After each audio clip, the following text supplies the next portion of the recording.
This podcast is brought to you by Gridiron Heroics Media. Check the mic and make sure it sound right, boys.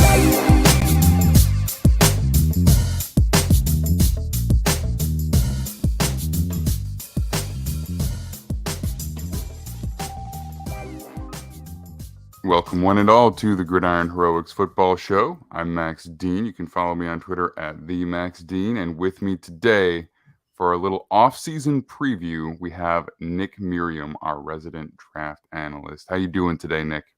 Excited. This is my wheelhouse, so I'm getting ready. This is what we do, man. Yep. This is what we do. All right, cool. So we are going to take a little look at the free agents that are impending. Obviously, there will be some who will be re-signed. There will be some who will be released. There will be trade opportunities as well.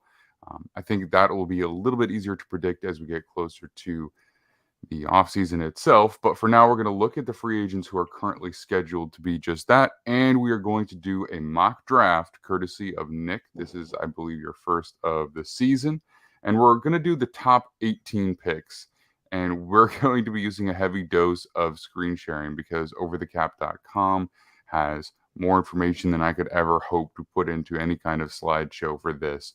So we're going to do that. And before any of that, we are going to do some news tidbits with Julius Lux. Julius is going to come on and share all of the news with us from this week since the last time we talked. So without further ado, let's bring him on board. Julius, how you doing today, my friend? All is well. Finals are almost over. This is the last day. So my first semester of grad school is about to end. It all came by so fast. Other than that, all is well. I'll be in Florida for about 2 weeks just to visit family. And so escaping this weather, even though I'm going to miss it, but the snow is coming. So I think I'm going to miss the first part of that.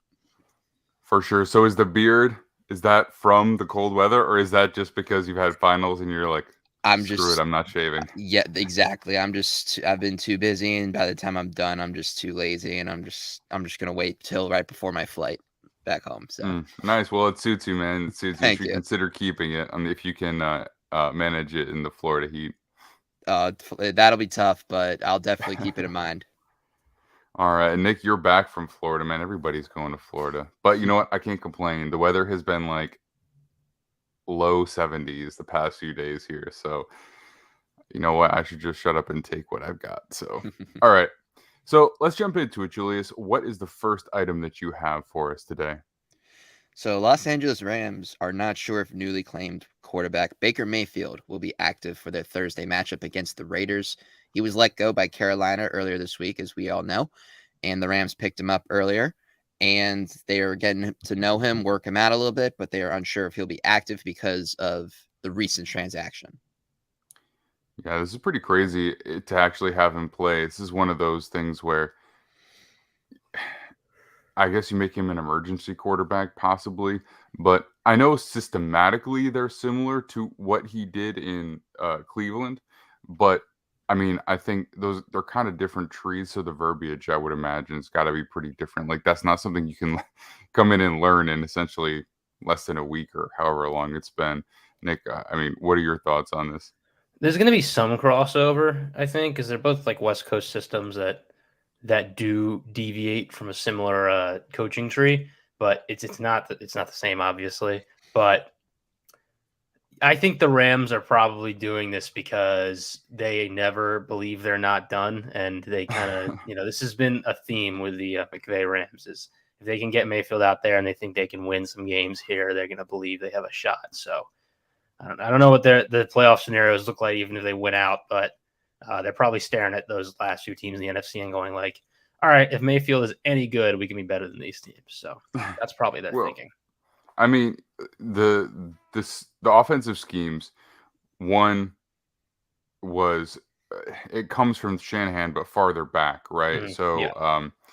Kubiak, it's more of a Kubiak scheme, Yeah. right? Because Stefanski comes from that group of guys before he went to Cleveland, whereas this version is probably not that far removed, but obviously, Sean McVay has some more Gruden influences, right? He's had his own developmental time since he was with Washington back in the day as well. So, I mean, I'm sure they can make it work because they probably have an understanding, and Mayfield has been around long enough to like probably relatively quickly switch words over, but still, like, you need muscle memory even with that kind of stuff. So we'll see. And to be fair, they did trot out a quarterback who has not played that position since college, like last week or the week before. So, I mean, they're kind of desperate at this point. All right, Julius, what else do you have for us? Bills linebacker Von Miller will be shut down for the rest of 2022 after getting surgery on a torn ACL. He suffered the knee injury during the Thanksgiving game against the Lions. So the first year of Von Miller's contract, he will not be able to finish it, and they will have to go on without him for the rest of the year. I mean, I don't think there's any way you can chalk this up to anything other than a pretty major loss for them. I mean, he was a huge part of their pass rush, really, really big part of it. And they have other good players on that front, but to not have him at all, that's got to be very disappointing for Bills fans. When we talked about the Bills' high end of outcomes and how when they're at their best, they're the best team in the NFL, Von Miller was a major part of that to start the season. And to not have him there, I think, limits their defense. Maybe not to an extent that it's like last year's where it's just good enough to kind of stop you, but doesn't have that high-end potential that Von Miller or Tre'Davious Wright can bring. But they're still going to be good because they have a lot of pass rushers that can produce. But this was their home run hitter. It's a big deal, and this is slipping away from them a little bit. I'm a little concerned because they've I think Kansas City's played better than them over the last month, and now the Bengals with a big win look like they're kind of sneaking into the AFC competition here. We could be looking at a Bills team that's, I think a lot of us had locked in as like the number one seed in the AFC, at least in our heads, and they might end up being like the 3 seed or something. So, or maybe the Dolphins steal the AFC East from them. I don't know. Well, we'll see. Right now, the Bills and Dolphins are both, a little bit injury plagued. Mm-hmm. And so that's a tough division. I think that, it's really tough to sweep a team like the Bills in the division, but they do have the Jets this week. This week, the Bills dropped one to the Jets earlier in the season, and the Jets are kind of frisky right now with Mike White in the game. So, like I said, it's really tough to sweep a team, but honestly, this is a big week for them. They've got to put the Jets away, I think, or although to be fair, Miami is banged up. We have to see how that game versus the Chargers goes. But this is a big week for the AFC East, no doubt about that. But shame for Von Miller, and hopefully he's back good to go next year. After 30, some of those recoveries, we don't know what they look like. So cap number jumps too. Yeah, well, they can work with that, but I think they're locked. I will have to double check on that, but I'm pretty sure they're locked into him for at least one more year because that was a pretty big contract for them. So let's move along to the next piece of news that we have here so we can send Julius back to preparing for his finals. Odell Beckham tells Micah Parsons that he would be ready to go in 5 weeks. That is, of course, when the playoffs start. Beckham visited the Cowboys on Monday, and he went to the Mavericks game with Parsons and Trayvon Diggs. He walked out of the meeting with no offer because Jerry Jones made it clear that Dallas is worried he won't be active to play this year because the Cowboys would love to have him for their playoff push. Yeah, I mean, I don't think this is super surprising based on the timeline getting hurt in the Super Bowl like that. That to have him significantly before that wouldn't be like absolutely shocking, but it would have been a little bit surprising. And it's always been a bit of a mystery because he hasn't been with a team, so there's really hasn't been a super public timeline. But this gives us our best idea so far, and I'm not surprised that no team has extended that offer. And or if they did offer, it was relatively low just to get him on board and see if they could get him healthy with enough time to play a little bit left. But I mean, what do you think, Nick? Do you think coming off of that injury to just walk into the playoffs, he would be ready to make an impact? Because we wouldn't know what he looks like at all. So the take I have for this is actually a little interesting. I think what we were expecting Gronk to do this year is what Odell's actually doing. I think if he really was fully 100% in on playing this season early, he could have recovered from an ACL injury in 7 or 8 months and play. Like, he's that type of athlete. It wouldn't have been a difficult thing for him to do. Even with the previous injury, I think he could have done it. I think he's taking his time, traveling around, having a good time, waiting for playoffs, not really, working as hard maybe as he needs to because he doesn't really need to, and just wants to play in the playoffs because that's what point in the career he's at. And let's be honest, this is a guy that has the biggest media status of any player in the NFL in terms of international reach, believe it or not. So, he can kind of do what he wants to. I wouldn't be surprised if, he starts his first game is the first Cowboys playoff game. Yeah. So you think he's enjoying being wined and dined by each one of these teams at his Absolutely. own very casual pace Yeah. throughout the season? That's a way to spend the season and then join a potential Super Bowl winner. I mean, he got his first taste of doing something like that last year, so maybe he's got that in his mind this year as well. That's funny, but I could definitely buy that.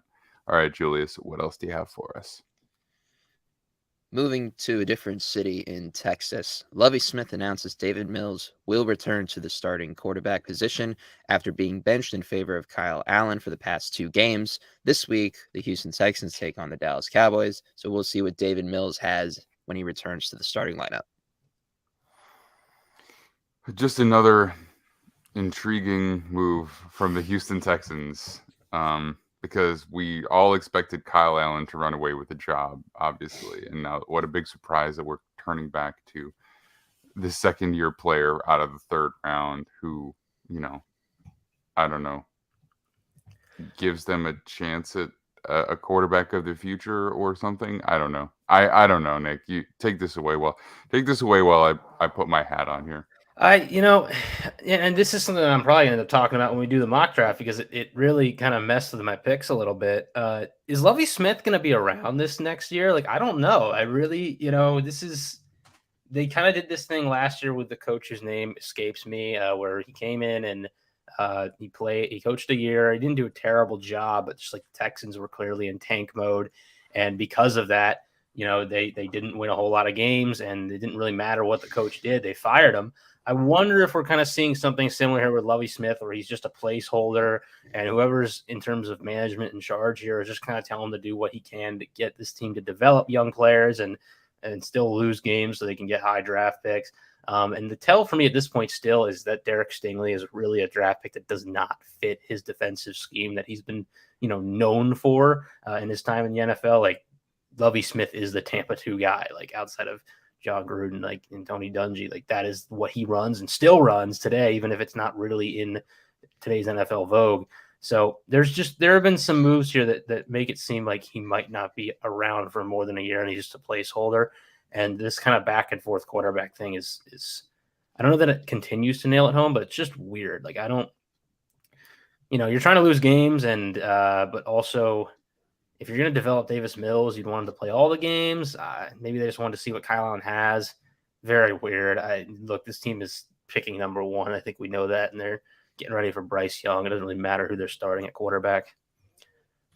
Yeah, I mean, I hopefully they don't play themselves out of that number 1 pick somehow. I mean, I don't know. It just hard. the whole organization reeks of dysfunction at this point, and I know that you would have hoped that wouldn't be the case anymore after bringing in Nick Caserio and letting what's his name go, the culture coach. I forget what his name is at the moment, but David Culley, just remembered. No, that was last year's That was head last coach. year. I'm talking about we'll talk about them more because we will talk about this team obviously as soon as we do our mock draft and we kind of preview their offseason because they've got a number of high picks and of course, they will be looking to get better this year, so we'll have a focus on them. But they had this guy came over from the Patriots. He was like the culture coach with the Patriots, or he was a culture coach /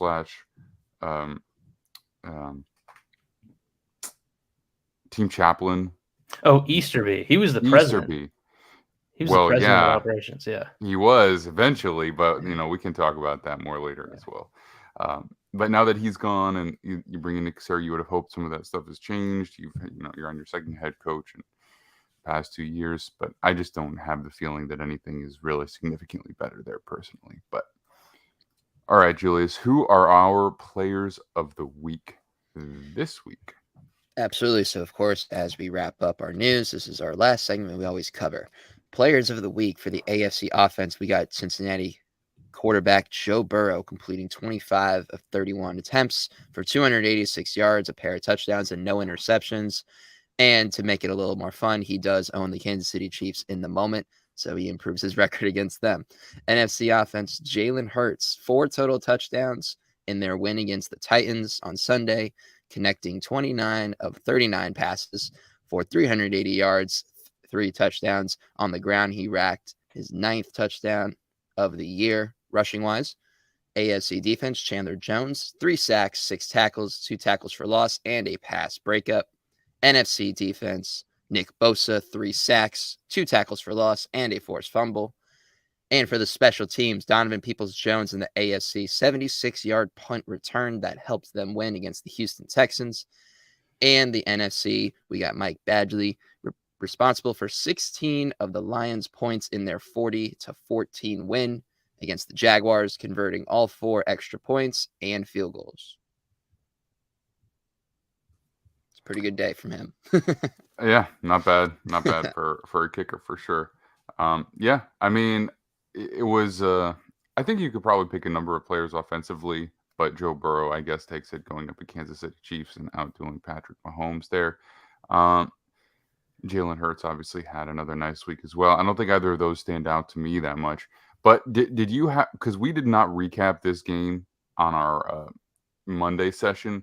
But what did you think about Chandler Jones going off in this game? Do you feel like this is a sign of things to come? Do you feel like this is just an outlier for him? Because we've seen him do this over the past couple of years, but sometimes he can take advantage of bad tackle play at this point, but he's not necessarily, His week in, week out dominant.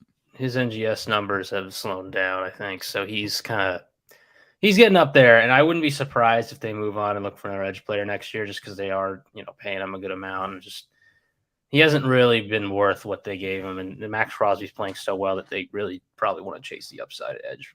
But it's giving the Raiders a shot here, and I think it's good that they're winning games because they're not going to move off of their current head coach. And I think they're more talented than they had played to start the year. We talked about them versus Denver. And I believe we kind of came to the idea that them going forward are more likely with the current talent they have to be good, just because of everything that's going on in Denver. And I still think that the Raiders have a shot here if they can manage that roster well. And they actually are kind of in the playoff race again, even though it's an outside looking in type thing. Yeah, I'm not sure how much I believe in that. I mean, there are a few teams that they would have to overtake where I just don't necessarily see that, but it's possible. It is possible. You never know. A lot of times we sit here with a month left in the season, basically, and we think we know who are going to the playoffs, and then sure enough, somebody creeps up. Last year, the Raiders were that team, so maybe they will be again.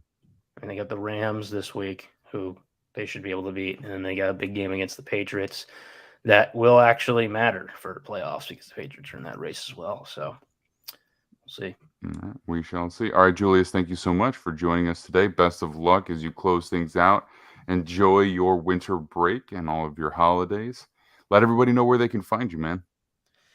So you can find me on Twitter, GotJuice44. Go ahead and follow GotJuice44. You can find me on gridironheroics.com and check out my articles there. On Facebook, you can find me, Julius Lux. Appreciate it, man. All right, we will see you again next week. Perhaps shaven, perhaps looking a little bit more rested. We'll see. We'll see. Thanks again, man. Take care, guys. Have a good one. Too. There's nothing like finals week at the end of the first semester where it's just cold and just like gray, and all you want to do is just like stay in bed and sleep, and all you have to do is just stay up all night and just read. I mean, yeah, I don't miss that, man. When I say there's nothing like it, I mean there's many things that are much, much better than that I would rather do with my time, but it's a little more recent for you than for me. All right. So as we preface this off-season preview a little bit, so the first thing we're going to do is we're going to look at free agency because that's the first part of the off-season. And right now, as I peruse this, many many times, even at this point in the year, there are quite a few relatively big name players who are impending free agents. And yes, they may be franchise tagged. Yes, they may be uh, eventually extended before the offseason officially arrives. I will say, as I looked over this year, there are not a lot of guys who look like that to me. This is kind of a quiet free agency period right now. I don't know if that's because guys are teams who are all in made extra efforts to extend players. I don't know exactly why that is right now of all years, but I mean, we will lose guys. Guys will get cut. Guys will be released. You know what I mean? And then trades will happen as well. But as of right now, I'm not sure I see a lot of big time impact players, but we're still going to look through. We're still going to talk about some of the guys who we think could be good, solid role players, for teams who are looking for how to improve their team without necessarily going crazy with the spending.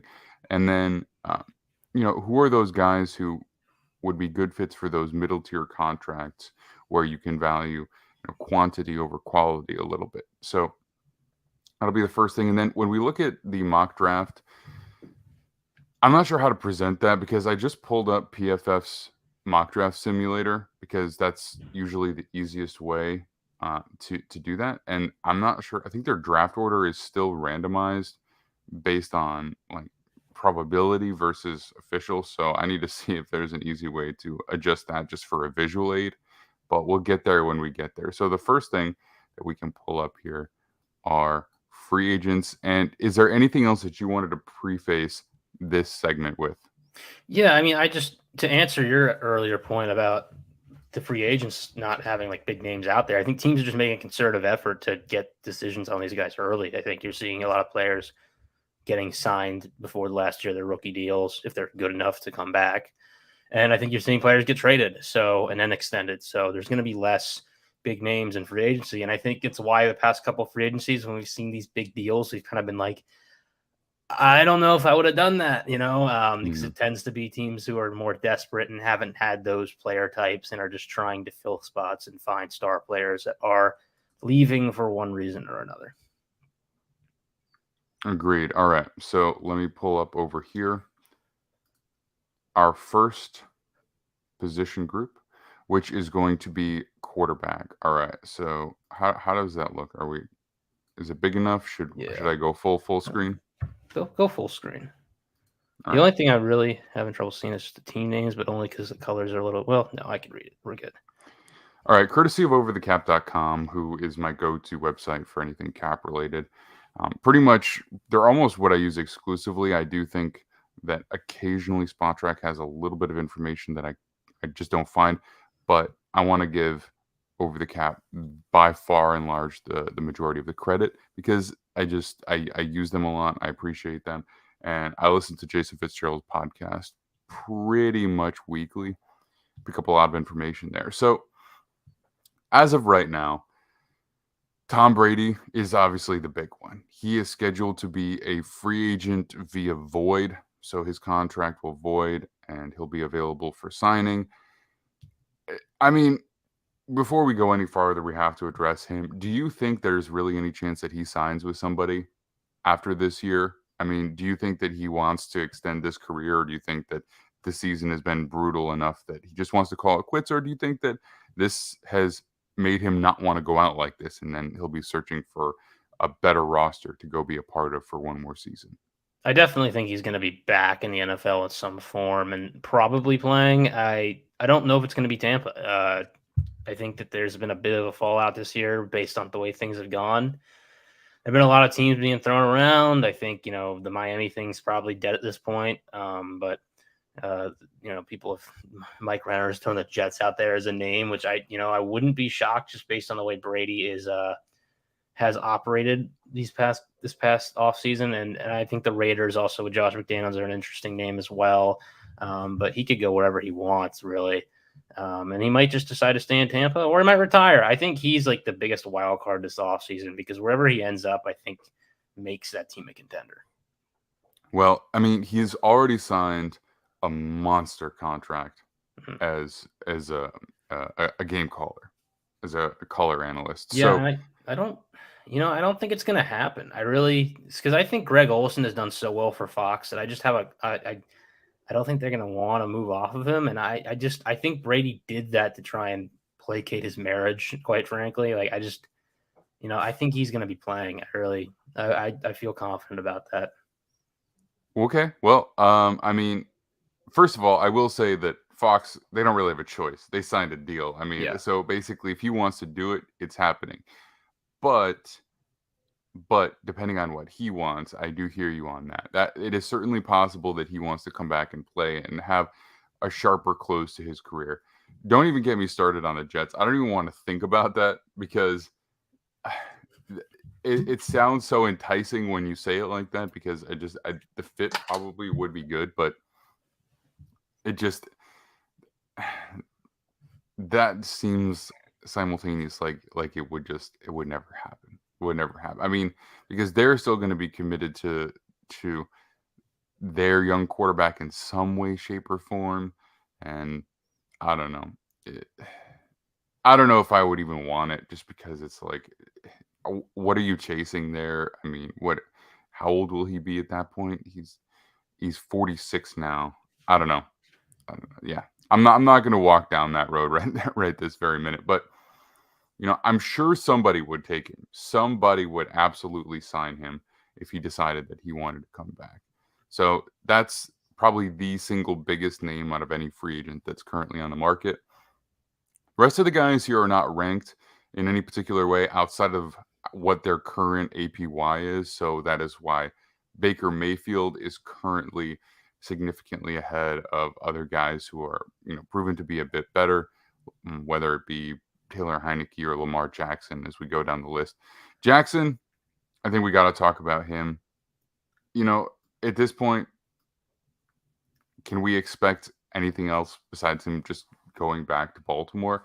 I know some of the contract negotiations have been a little bit contentious, but I mean, this is a franchise quarterback we're talking about, and the franchise tag is on the menu, so they can either use that and retain him, use that and try and trade him. But how do you move off of Lamar Jackson at this point? Do you think that's realistic at all whatsoever? I don't think it is, but the Ravens have been a unconventional organization that's been successful for years here. So I guess it wouldn't be like the most shocking thing, but I have a hard time seeing them move off. Minimally, this guy's getting tagged. He's not just going to hit the open market the way Kirk Cousins did so many years ago. And if he does get tagged and decide to trade him, that's going to be another name that we're seeing this offseason where teams are going to have to invest a lot into getting that guy. And I think the weirder thing about Lamar Jackson is just that his fit is specific to Baltimore, the way they've built that roster. Teams that need quarterbacks aren't necessarily built to win with him right now. So that would be a very interesting thing to see. And I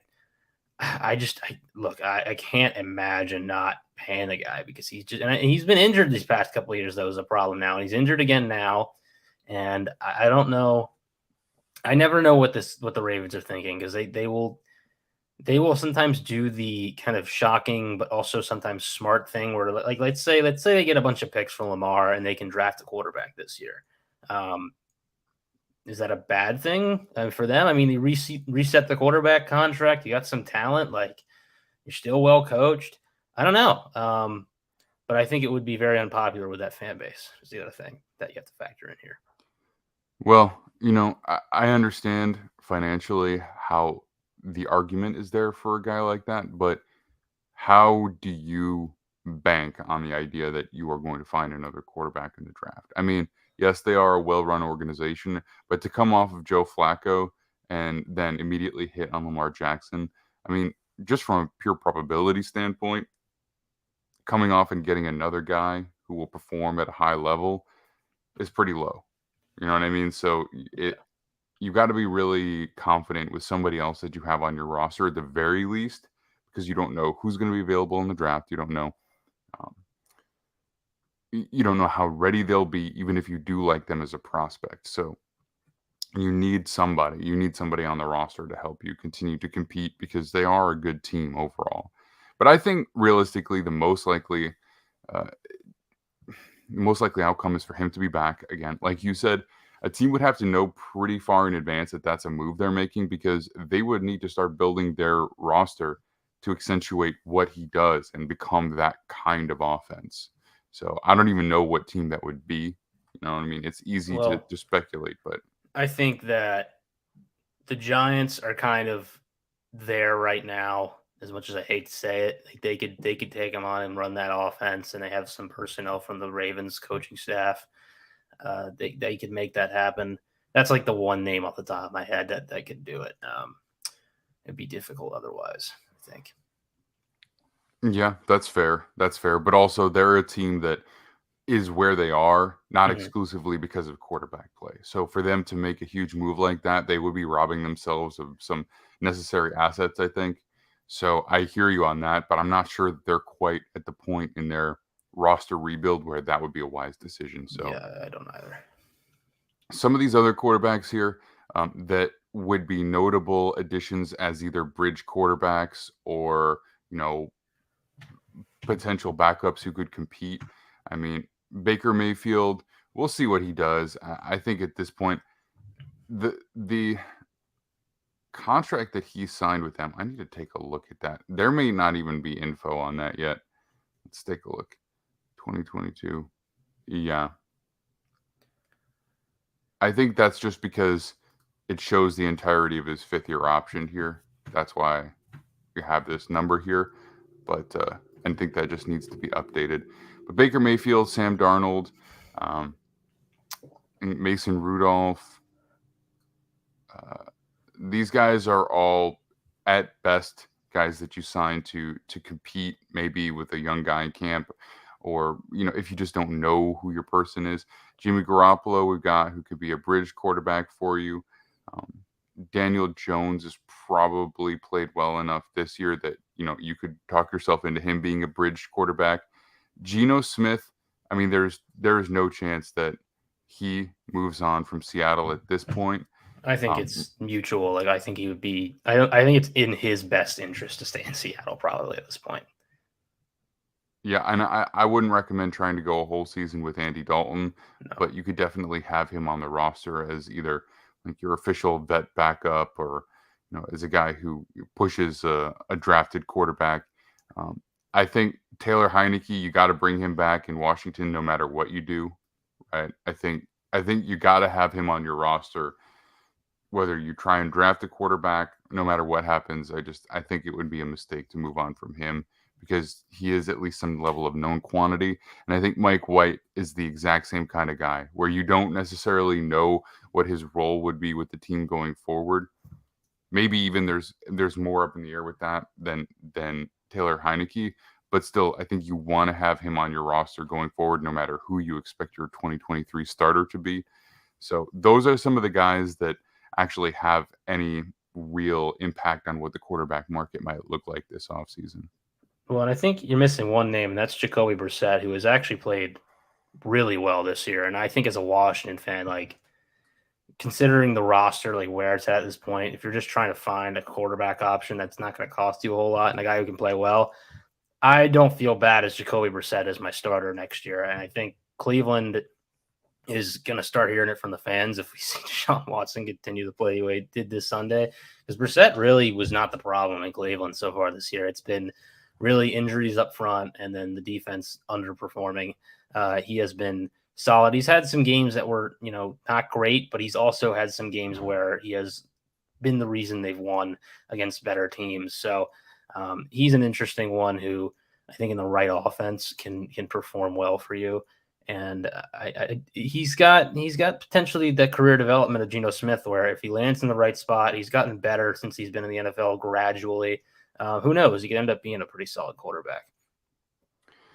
Yeah, certainly he's a guy that could potentially be a solid player for a team out there somewhere. I think, I don't want to rely heavily on this season because the roster is very comfortable around him for a quarterback. I mean, a good run game, a guy that always threatens the defense when you hand it off. So They really have to play a certain way with that, a good offensive line, and some quality weapons as well. So I would just be wary of trying to bring him in into any situation where you're not very well situated, because we've seen him struggle more in other places. And I think we always know what his floor is going to be, but I think this is his ceiling, and he's played well. But I think if you're trying to compete, maybe not the right player for you. So again, maybe a guy who is a placeholder, maybe a guy who, you bring in. I would counter that in Miami. Like, he held them afloat pretty well last year. And that roster was pretty horrendous last year. So, Washington needs to probably, and I'm using them as an example because they're the team I brought up that I would like to see bring him in, but they have the receivers, they have a base at tackle, they need more interior offensive line. I think as long as you have some support, he's in a relatively good spot. If you're, I think if he's on the Dolphins still right now, he could play well, for example, because I think of those weapons. Well, sure. I mean, but that's the great situation I was Yes. talking about. So. Well, I mean, and you see they lose one tackle, though, and immediately it goes to being a tough situation. That's the thing.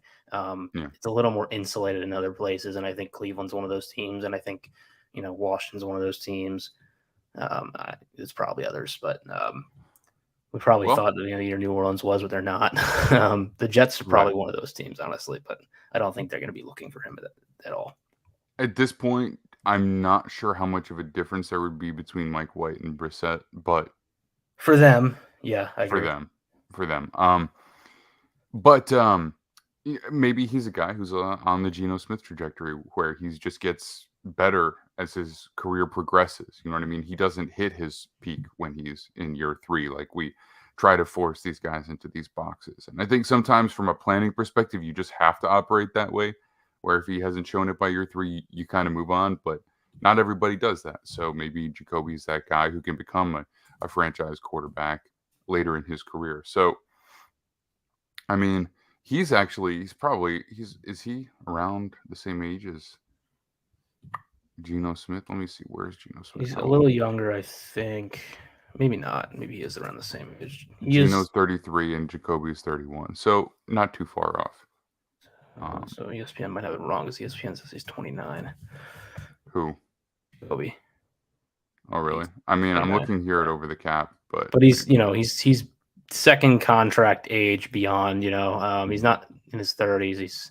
He's 29 years old, but you know what? I should say that this is probably showing their projected age for the 2023 offseason. So he might be 29, about to turn 30, and then yes, he's going to turn 30 in 3 days. Happy birthday. Okay, there you go. Okay, and just as a little reminder for what the quarterback contract market looks like right now, the top of the market is in the high 40s to $50 million, currently kind of capped out by Aaron Rodgers and Russell Wilson. And then you drop down to somewhere in around 40. I think Geno Smith is going to be a really interesting one because what is the argument there for him? Has he played well enough to be in that? I mean, he's better than some of the guys who've gotten contracts near or just below the top of the market. So is he a Matthew Stafford $40 million a year quarterback? I mean, that's a question they have to answer. You say it's mutual, but that's a real question based on the way that he's played so far. And how many years do they commit to that? And I think we talked about this briefly earlier this year, but I think the Jalen Hurts one's interesting too, just because there won't be a 5th-year option. Obviously, they're going to want to pay him the way he's played, but if he asks for $50 million, I'm not certain they're going to want to cough up, an Aaron Rodgers contract for him at this point. Right. Well, they will have the franchise tag as well, and they'll have the franchise tag on Geno if necessary. So, he's certainly not going anywhere just in unrestricted free agency. But that's just a question that they have to answer and they have to come together on. I think we're waiting for a secondary market to form here for quarterbacks, and I think those are 2 guys that we should be looking at for that to happen. I think it's just tough because there's so few high-end starters that even guys who are not really at that elite point, they're still getting those contracts. And it's just like, who's the first team? I mean, who these agents who represent these players, they know that, you know what I mean? So who's the first one to cave and give a secondary contract to? You know, I would if I was an agent, I would just hold my ground because there's always somebody out there who will pay that guy. And so if you just are patient enough, either the team will cave or you'll get to go somewhere where you will get that contract. So the high end, older, basically 35 plus veteran quarterback market is still around $25 million. So if Brady goes somewhere, that's probably what you can expect from him. That may have gone up ever so slightly as the market's increased. You know, maybe you're creeping towards 30 million, but generally speaking, a lot of those older quarterbacks who keep getting starting situations have been around 25 million. So I'm not sure that would change. The bridge quarterback guys like Jameis Winston, they're getting contracts in around the 14, 15, 16 million dollar range. So if you're looking for a guy like that, that's probably still where you're sitting. And if you're looking for true backup quarterback, you're looking at anywhere from about 3 to 5 million for the high end guys. So that's just something to keep in mind. Quarterback is probably the longest conversation we're going to have, but we can move on to the running backs now. So running backs are interesting because this is a position where there's always talent available out there because teams have grown wary of re-signing these guys. So obviously Saquon Barkley, the biggest name, but Kareem Hunt is a big name as well. Rashad Penny, probably not, just because he's had so many injuries in his career. If he goes anywhere, it's probably for a minimum type contract, just because teams don't want to lock themselves into to paying a guy who's not on the field. Jamal Williams has had a really nice year this year, but he seems like a player who's kind of primed for regression. Josh Jacobs having a huge year in his contract year. So some of these guys here are highly drafted players, big name guys who will test whether teams are willing to throw down for an impact running back, or whether they really genuinely believe that the draft is where you can find these guys on a cheaper, younger basis. What do you think is going to happen with Saquon and Josh Jacobs? Well, I think they're both going to get some form of a contract, whether it be a tag or paid by the current teams, just because of the way they performed. I mean, this is the debate again about running backs and what you should pay them. I think I'm more confident that Saquon will get paid just because of how relevant he's been in the Giants' success this year, whereas, you know, the Raiders haven't necessarily won enough to really say that Josh Jacobs has been the reason they're winning. But I just thinking about the way those organizations have operated this year and the strategy so far, I think both teams are going to really try hard to stick with them. I guess there's an opportunity for both to try and tag and trade these guys. I don't know how much of a market there is right now for trading running backs. I know McCaffrey got traded for a ton by the Niners, but he's a little bit of a different player than these two guys, and it's a little different at the trade deadline as well. I think really if you want to see where you see movement on signing is with a lot of these guys, there's lower level players who I think haven't fit necessarily schematically into where they were and have looked like good players, but haven't broken out really yet. I mean, Jamal Williams is one of these guys. I think a couple years back in Green Bay was the clear number 2 to Aaron Jones, but was always a good player, ends up in Detroit and still is the number 2, but because of Swift's injuries, he gets a shot to play a lot. And he's been good. You know, he's a good running back. You know, there are teams who look for Jamal Williams right now. And, you know, there are guys like that on this list that are available. Yeah, there's a lot of guys on this list like that who are available. Good players who you don't want to break the bank for. Jamal Williams would certainly be one. I think Samaje Perine has proven that he's a guy like that. So he's definitely not going to break the bank. Miles Sanders, big fan of him.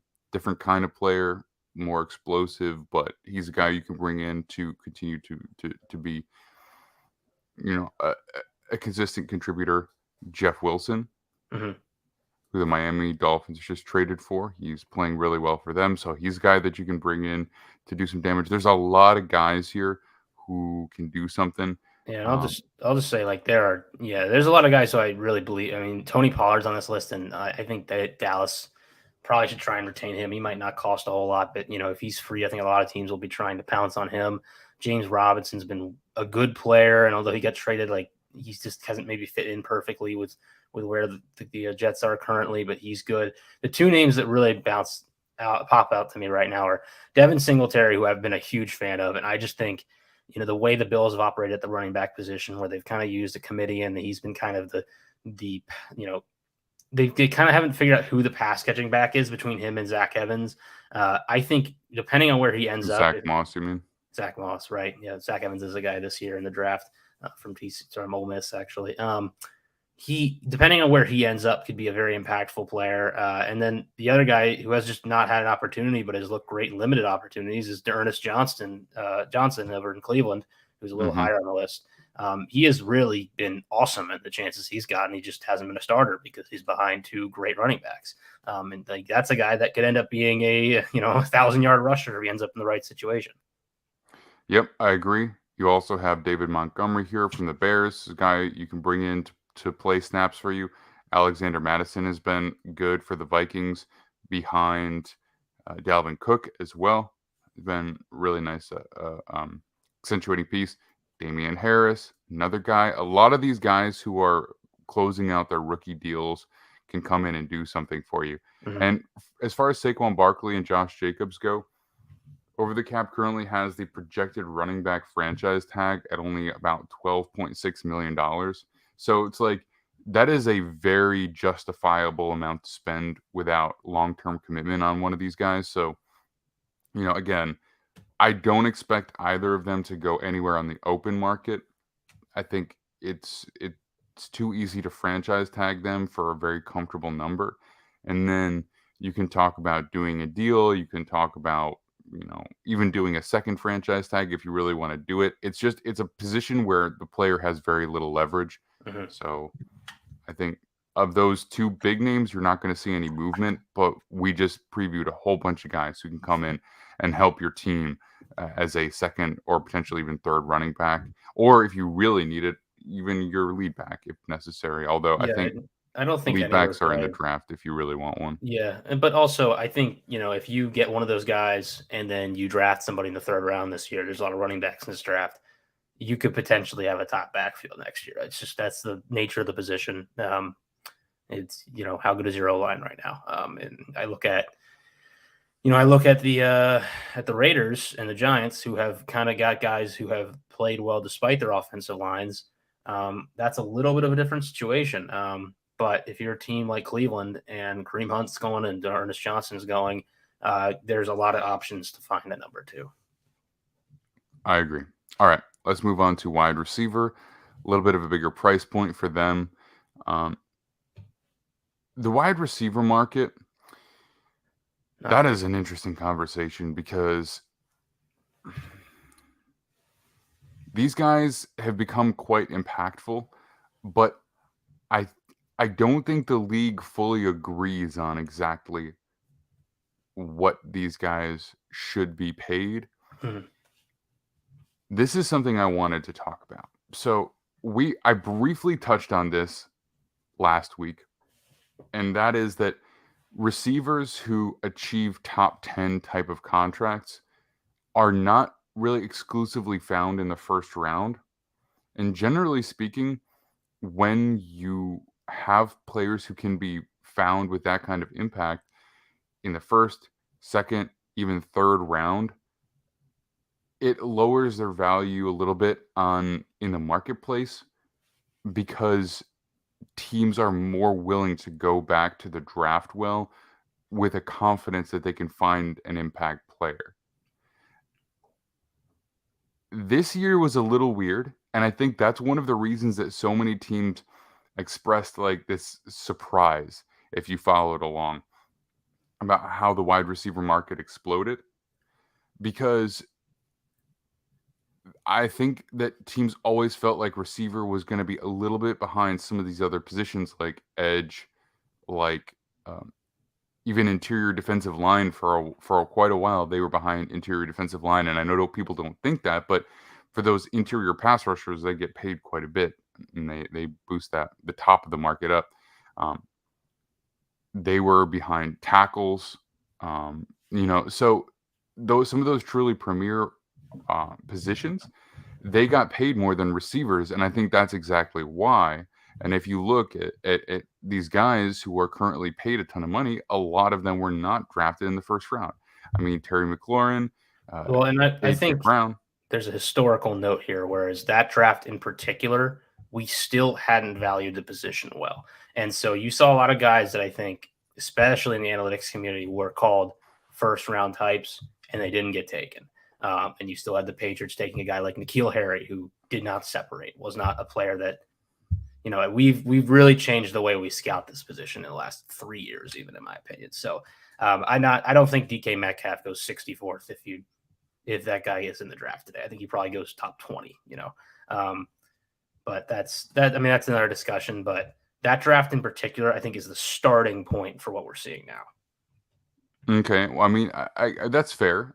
You see, so you're saying that we're talking more about traits and more about physical gifts boosting draft stock Well, for I think receivers situation specifically. too. I think production was a huge thing. People wanted to see the numbers. Metcalf and AJ Brown were in offense in Ole Miss where they didn't have a good quarterback. They didn't really throw the ball. It was just reported they had a play that was called get open because they just didn't, they didn't really have a well-designed playbook, as you can imagine that the play get open would tell you. And they just were misused. And I think situation has been paid attention to a little more. And the fact that neither guy had 1,000 yards that year, I believe, I think would be more ignored. Okay, all right. Well, that's definitely something to keep an eye on. So if that's part of it, I think I think justifying a big contract for one of these receivers is not necessarily the issue. It's just more about how available it is to find these guys. And I've always also been of the opinion that as far as receivers go, it's because you don't need one receiver to be your lead receiver in the same sense that you need your lead back to be your lead back. You can find multiple players who do a couple of things very, very well. And yes, that is slightly more limiting than having one guy who can do everything and dominate, sure. But I think you can still have a very viable offense if you have, your top three receivers all have specified roles in your offense as long as they're very good at doing those specific things. And so that's another aspect to it as well. I don't think that you need a guy who can just dunk on people all day long. I think it's nice to have, but I don't think that it's necessary to have a quality offense per se. But I mean, perhaps you want to dispute that as well. Honestly, I don't know. I would, only because I think there is a difference. I mean, I would just use the Eagles as an example right now and look at them versus the Titans, where I think the Titans, might have a guy they're developing in Treylon Burks who might end up being an X someday. It's just AJ Brown has really flipped the script to these two teams, where the Eagles, I think, are a team that, some people were questioning whether or not they were a playoff team last year. And I don't really think their roster has made a ton of differences. They added James Bradbury. They got a little more depth up front. I don't think those moves in itself really have made their defense ginormously better. It's a better defense, but not by an order of magnitude. I don't know. They added a lot of guys, man. I'll dispute that briefly, just because they got Chauncey Gardner-Johnson. They also added okay, Hassan Reddick. They added right. Hassan Reddick. They added Jordan Davis. Now they've added Ndamukong Suh. They've, you know what I mean? The productivity of their defense hasn't jumped in the way their offense has. And looking at how all they added on that defensive side versus what they added on the offense, which was really mainly, they had a couple pieces here and there, but really AJ Brown was the big offensive move they made this year. It just shows what that position can do for you when you get that clear number one. Now, in his case, I've thought he's a top 5 receiver. He's the one guy in that draft who, I think clearly, in my opinion, is better than my guy in Terry McLaurin. So I'm not shocked by that, but it's how many teams do I think have a clear number one X in the league, and how do they help that offense? And I think if you look at it, those guys really change the way those teams operate. Yeah, it's fair. And I mean, I think you also have to pay attention to how much better is he than the guy that was there before. Mhm. You know what I mean? Yes. If I think there's a lot of middle tier receivers where he's a clear improvement over, but when he's his basically taking over a starting spot from Jalen Rager, yeah, you're gonna see a massive improvement there. Or Quez Watkins. I think Quez Watkins was essentially a starter for them last year. Mhm. So that in itself is a huge improvement. But um, for some of these impending free agents, a lot of role players. Yeah.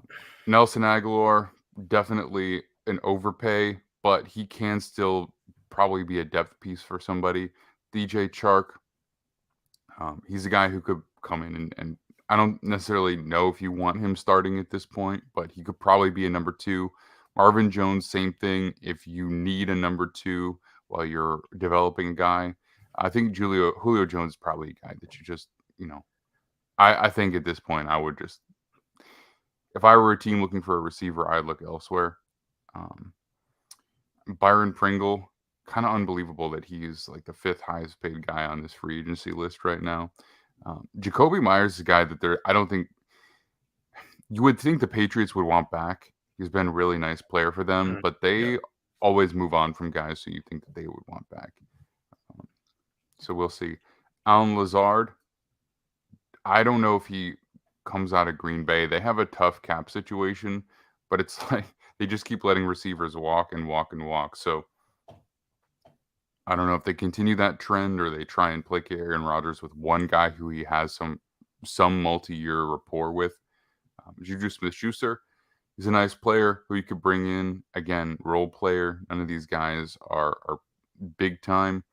Sterling Shepard, AJ Green's kind of like Julio Jones at this point. I would just let him go somewhere else.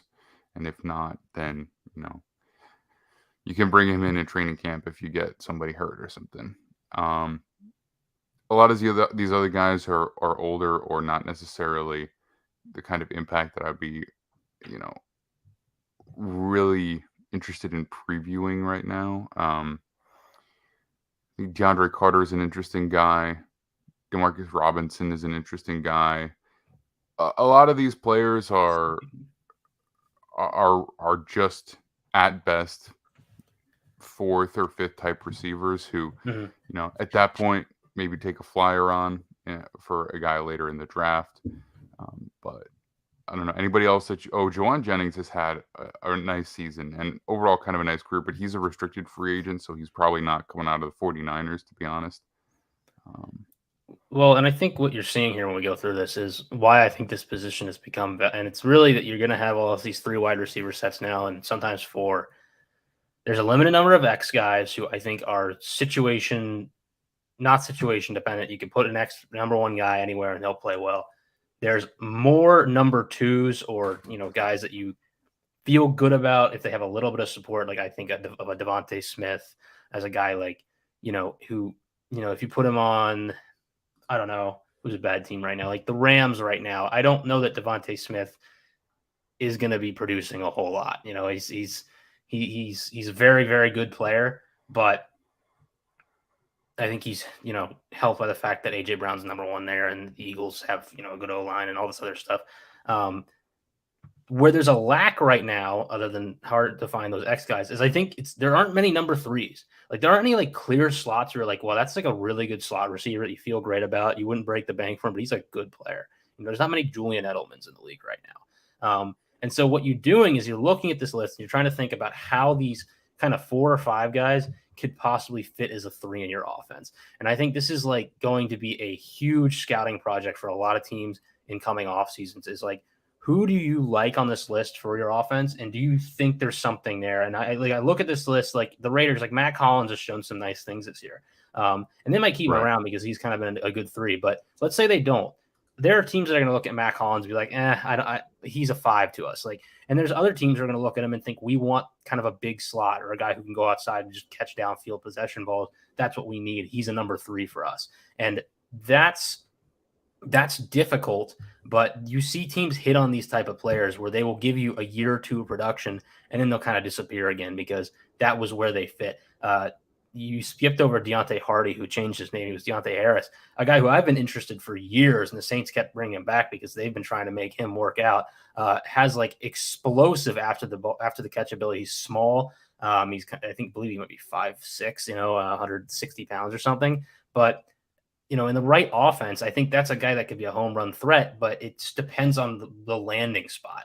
And I think that there's a real importance to the scouting these tertiary receivers that teams, when they hit on, it's big. The Dolphins, I thought, would hit on Cedric Wilson this year. It didn't happen. But what's an example of a team that did hit on a third receiver this year that was very important? The Eagles developed Quez Watkins. That wasn't really a signing, but they drafted him late, and then there was a different regime, and they kept him around. Darn, I'm trying to think of somebody off the top of my head. I mean, the Lions have gotten some contributions from Tom Kennedy. Giants, Darius Slayton being another name. No, he was also a draft pick. It's a lot. See, there's a lot of draft picks end up making up these third guys. So even then it's kind of difficult. But Mac Hollins really is the right example in this case. I think of a guy that was just found off the street, had some skills that were usable in the NFL, and the Raiders made it work. Well, I think I like Mac Hollins, but when you look at that third receiver position, what is the third receiver? Is the third receiver the guy who plays exclusively out of the slot, or is the third receiver the guy who comes in and plays X because you just put your best player in the slot? You know what I mean? I think that's one of the reasons we don't see that guy who's like the Julian Edelman, like full-time starter playing exclusively out of the slot. I think Jameson Williams was kind of that guy. I think Jacoby Myers is kind of that guy for the Patriots right now. But it's just not, that position has changed a little bit because a lot of teams are running this outside zone where the slot receiver, it's tough to have a small guy because you want him to help you block if you're running out of that formation, or you just put your best player there because that's a mismatch against a safety or a linebacker, or you're forcing a corner to move inside. You know what I mean? So I think that's part of it. What do you think? Yeah, no, I think you're correct, and definitely teams are moving their number one receivers into the slot because those are favorable matchups. I mean, just think like about the Cooper Kupp and Justin Jefferson situations mainly as good examples of that. So yeah, I mean, the definition could change. I know at Sports Info Solutions we had a specific grade for number 3/slot receivers, and most of the guys we give the grade to are slot receivers. But there's big slot types. There's guys that like you said, you bring in when you move your player in the slot. And I think what you're talking about is, again, it's schematic. What is your number 3 receiver? And it's different for different teams. And because of that, these players are going to be kind of at the mercy of ending up in the right situation. Yeah, I think Christian Kirk is the most recent guy who's been like heavily committed to, who is kind of a slot only guy. And, he's had a good year, but the Jaguars were also absolutely trashed for signing that contract for a guy who just doesn't really play on the outside very much. So we'll see. We talked about some of these guys here just to reiterate what the wide receiver market looks like right now. It not only did it explode, it exploded in a way that is really kind of unheard of. If you go back to last year, there were, I want to say, 3 players who had $20 million per year contracts. It was Julio Jones, and then Keenan Allen had, I think, basically just a hair over $20 million per year. And then there was one other player. And then there was DeAndre Hopkins, who had an extension that kind of on paper looked like 27 point something million per year. But the reality was that the actual value of that was somewhere around 17 something. But now we have Tyreek Hill, Devontae Adams, Cooper Kupp, AJ Brown, Stephon Diggs, DK Metcalf, Deebo Samuel, Terry McLaurin, DJ Moore, Mike Williams. Amari Cooper was the other guy. He was the third one. I knew there was one more. Chris Godwin. All of those players, plus the ones I mentioned before, are all $20+ million receivers. So it's not just that the top of the market went up. It's just the entire top tier Mm. moved. The whole thing just moved up all at once. So it's really unusual. And the guys like Tyreek Hill, Devontae Adams, those contracts are not what they look like on paper.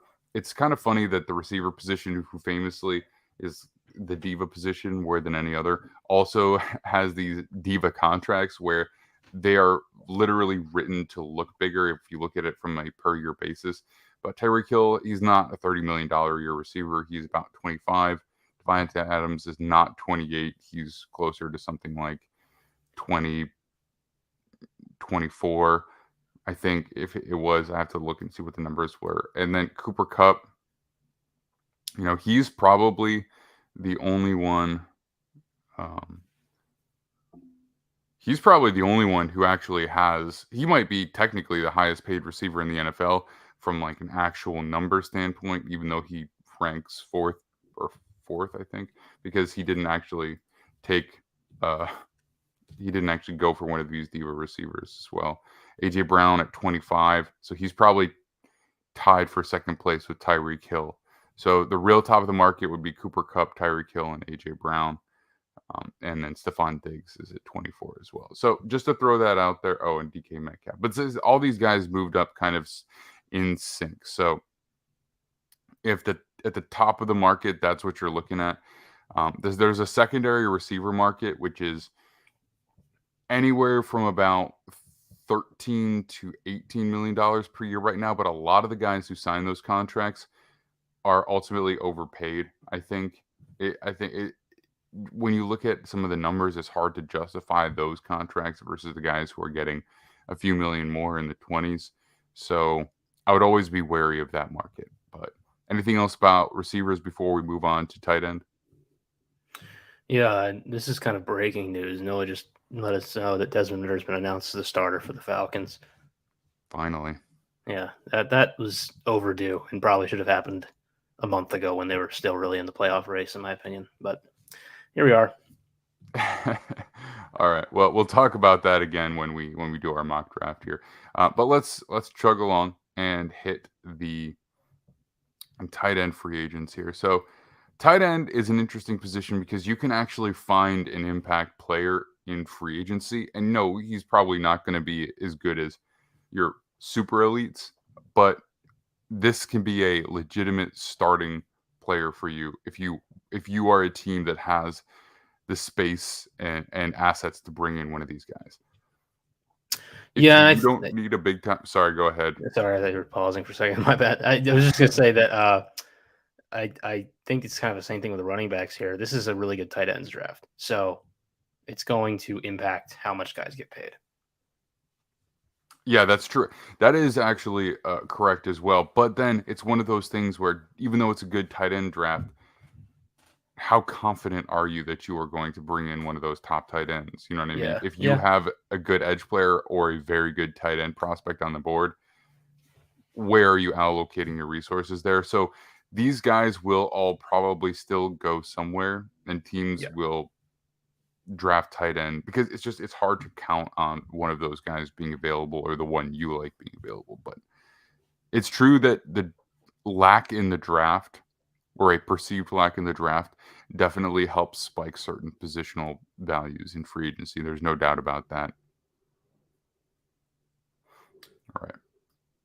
So depending on what you need out of your tight end, Mike Gesicki, really good receiver for you. He's pretty explosive for a tight end, has tremendous leaping ability. So I think in almost any other offense besides what Miami is currently running, he probably carries a lot more value. So he will definitely find a team to bring him in and probably be impactful. Dalton Schultz, a little bit more of a blocker, a little bit less of a receiver, but still a well-balanced player that can come in and help somebody get better. Evan Ingram, can't believe that he got almost $10 million per year from the Jaguars. Yeah. That is pretty insane. Austin Hooper at 6, that's probably a little bit more realistic. Mercedes Lewis, I have a hard time believing that he's going to come back at 39 years old, but I guess you never know. Robert Tonyan, he's a player who can come in and help you. Hayden Hurst, I don't know where the Bengals go with their draft. but he's been a nice addition for them and helped fill in the void when they were missing the receiving talent of Jamar Chase. Let's see, Adam Shaheen, another guy who you can bring in, probably not be a starter for you, but if you're looking for somebody as your second tight end, that's probably viable too. Andrew Beck has been one of the few decent pieces on that Broncos offense this year, so he's a guy that you could bring in and be, just a blocker and an outlet guy for you. Let's see, anybody else jump out here? It gets kind of thin after that. It gets kind of thin. I remember seeing somebody down this list Jody Fortson. So Yeah. he's an exclusive rights free agent. So he's almost certainly going back to the Chiefs after having a pretty nice season for them. Foster Moreau, I mean, kind of whatever, but another guy that will certainly get a job somewhere. Donald Parham probably gets a job somewhere unless he just stays in LA, which I think is probably his best choice is to stay in LA, but he's been nice. He's also restricted free agent, so there's a very good chance that it's so cheap to retain those guys. Yeah. The one thing is that I think those I need to double check, but I think those contracts become guaranteed at some point. So, or maybe they don't. I don't remember, but either way, it decreases the likelihood that they get a job elsewhere. Yeah. Dan Arnold will get a job somewhere, probably as a second tight end, maybe as that receiving tight end. And I think that pretty much does it for tight end. But there are a few guys who, if you really, really want a guy to come in as a starting tight end, that's available. And just because as good as the tight end draft is, it's such a hard position to expect impact from as a rookie. Yeah. So but even if you really like your prospect, you got to realize that there's a good chance it'll take at least 2 years for that. I think what I will say is there are probably at least four guys right now, I'd say at least are going to go in the top 60 picks. And they're all hybrid types. Like you're going to use them as a blocker and you're going to use them as a pass catcher. They're not one or the other. So if you're a team that's looking to develop an eventual starter, if you can land one of those four guys, you're going to have one, And I do actually think that this position is relatively high floor and that you probably will get a starting level player at some point. It's just that I don't think there's much of a differentiation between starting level tight ends in the NFL. You're not going to find a Travis Kelce this offseason, probably, if you do, great, but it's just very unlikely. Yeah, I think if you don't know you've got one of those guys, getting a couple of guys at that sub $10 million mark is definitely the way you want to go with it, because I'd rather have depth than, pretending to be a top end guy that's really not there, because there's just such a clear difference between the elite players there and just the average player there. And I think there's a lot of average tight ends in the NFL. And let's see. All right, so I'm going to do left and right tackle together here. So the offensive tackle free agents. A little bit better. A little bit better. So Orlando Brown has been playing left tackle for the Kansas City Chiefs. They traded for him, and then they put a franchise tag on him. They probably won't franchise tag him a second time. I don't think that they'll want to spend that kind of money because the tag goes up every single year that you use it on a guy. George Fant is a guy who has played both left and right tackle for the Jets. He is now healthy and played for them last week. We'll see how the season closes out for him. But he is a guy who was late to the position. We've talked about him a little bit before. He played basketball, and then he transitioned to playing tight end in college. And then he was an undrafted player who transitioned to tackle with Seattle, and now has developed into a solid tackle in the NFL, which is pretty crazy. But he's a very athletic player, definitely is more of an athlete than a power player, but it's allowed him to play either side, which is pretty nice. Jack Conklin, former first-round pick, I think a top 10 guy, who is probably a little bit more limited athletically than some of these guys, but has been a good run blocker and played the right side well for the Browns. Matt Pryor for the Colts. Yeah, just blast him into the sun. Yeah. Sorry. Mike McGlinchey, another just solid right tackle. Eric Fisher, God knows what he's going to look like with the Dolphins. For their sake, hopefully decent. Andre Dillard been a massive disappointment. I actually think he's a really interesting name this offseason. I think the Eagles are going to try and re-sign him as a swing tackle because he hasn't played poorly. He just hasn't played. And when he has, he's been fine. And considering he hasn't really had a normal development curve, like I wouldn't be shocked if a team is interested in trying to make him their starter here. I don't know. He's a weird one because you don't really see players of his type. But I just mean, how do you What talk happened is- yourself into your offensive line coach getting more out of him than Jeff Stoutland? Well, I mean, they have Lane Johnson on the right side, and then Jordan Mailata was just better. You know, like you just drafted a better guy. And yeah, but they have kept two bringing top back 10 Jason tackles. Peters for so long, It was specifically. 1 year, I think. All right, so Andre Dillard was drafted in And 2019. you have to right? understand that, like, Jason Peters was what Jason Kelsey is now to that fan base. Like, people were going to be very upset if they didn't bring him back. So they were at that point where, like, I don't think Peters was actually playing as well as he had, but they were just kind of, you know, milking it because of how important he was to the culture and the team and the locker room and all that. No, I don't think Dillard has been. It's just he's a big question mark at this point. And I you know, look, he could be not very good, but in the limited time he played for them, for a guy who hadn't played yet, he wasn't bad. He wasn't a disaster. And then they put Mailata in because Dillard got hurt, and he was just excellent, and they extended him immediately. So- Yeah, I don't know. Look, I hear you, but I think if you listen to some of the guys who have some insight into the Philly organization, who are well connected, even guys like Daniel Jeremiah, they are pretty open about the fact that Andre Dillard has been a fairly big disappointment. So, look, maybe you're right, but I just think, you know, I think if they're, I don't know.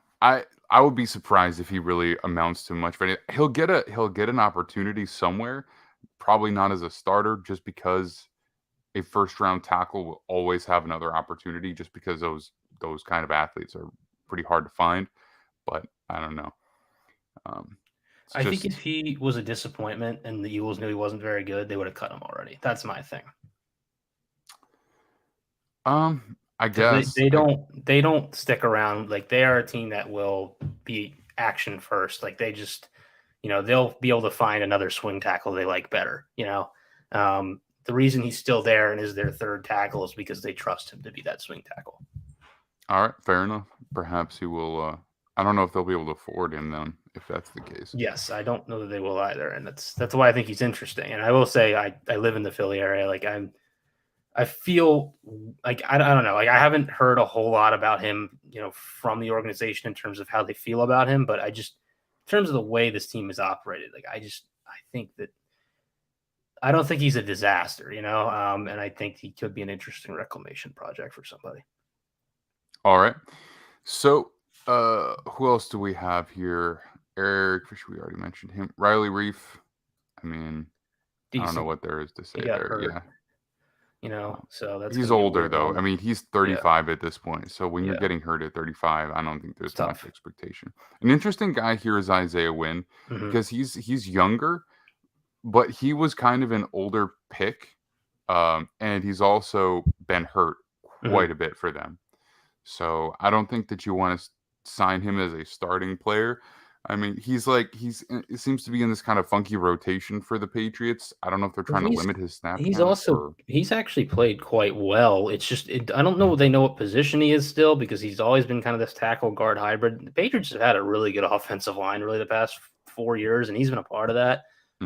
Like, this is not a high level guy, but you know, if you can get this guy an affordable deal, he's going to be a pretty good left tackle for the price, in my opinion. And I think a lot of teams are looking for that. So he's, again, like, this is an interesting market we're looking at here. I think there are some names here that nobody's going to get like big contracts, but there are going to be teams that find affordable solutions to open tackle spots this offseason.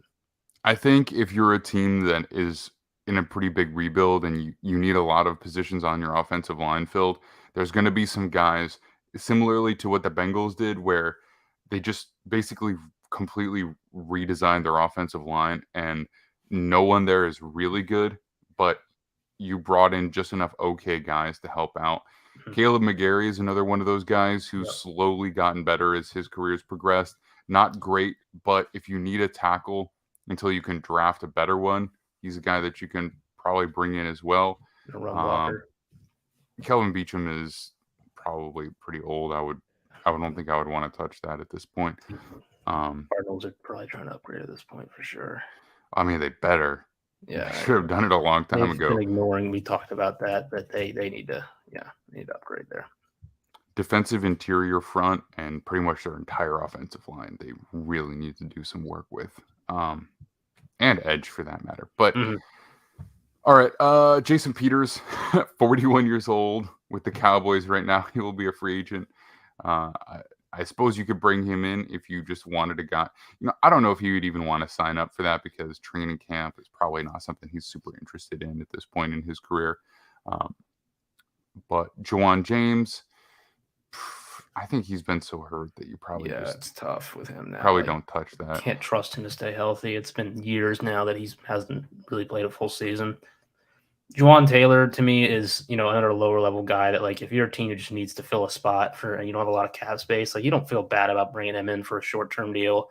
I think there's like a good number of names here that you don't feel bad about these guys starting. You don't feel great about it, but like if you have other pieces that are good, So here's an interesting one. Yeah, I agree Jenkins with you, is but great. what about Elton Jenkins? So, Yeah, I mean, they got to bring him back, right? I think they have to. Yeah, I mean, and if he doesn't, he's fascinating because whatever team you are, if you have a hole on your O-line, like you can put him wherever that hole is. So he would have quite the market, I believe, especially at his caliber of play.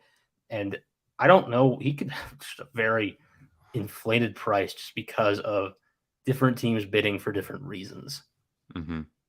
Yeah, that's true. I mean, because he'll probably get paid as a tackle somewhere, right? Yep. And that's a tough one because he's had lingering injuries as well. He's been one of those guys where you expect him back by a certain time and then he's just not there for a while. But he's been very good at a number of different positions. And he's been one of those rare guys where it's like you can flip him from one position to another in game if necessary and just fill wherever your weakest hole is. You can just flip things around so that he accommodates that. And that is very, very rare. I mean, you see that with maybe 2-3 guys in the entire NFL who can actually just do that and not have a notable drop off in how impactful they are. So wherever he does end up, he will have a nice payday. It's really going to be a question of what can the Packers afford to do, and are they kind of pressed into letting him walk, specifically because their cap situation is kind of awful right now. I think that's pretty much it for anybody who's any kind of notable player.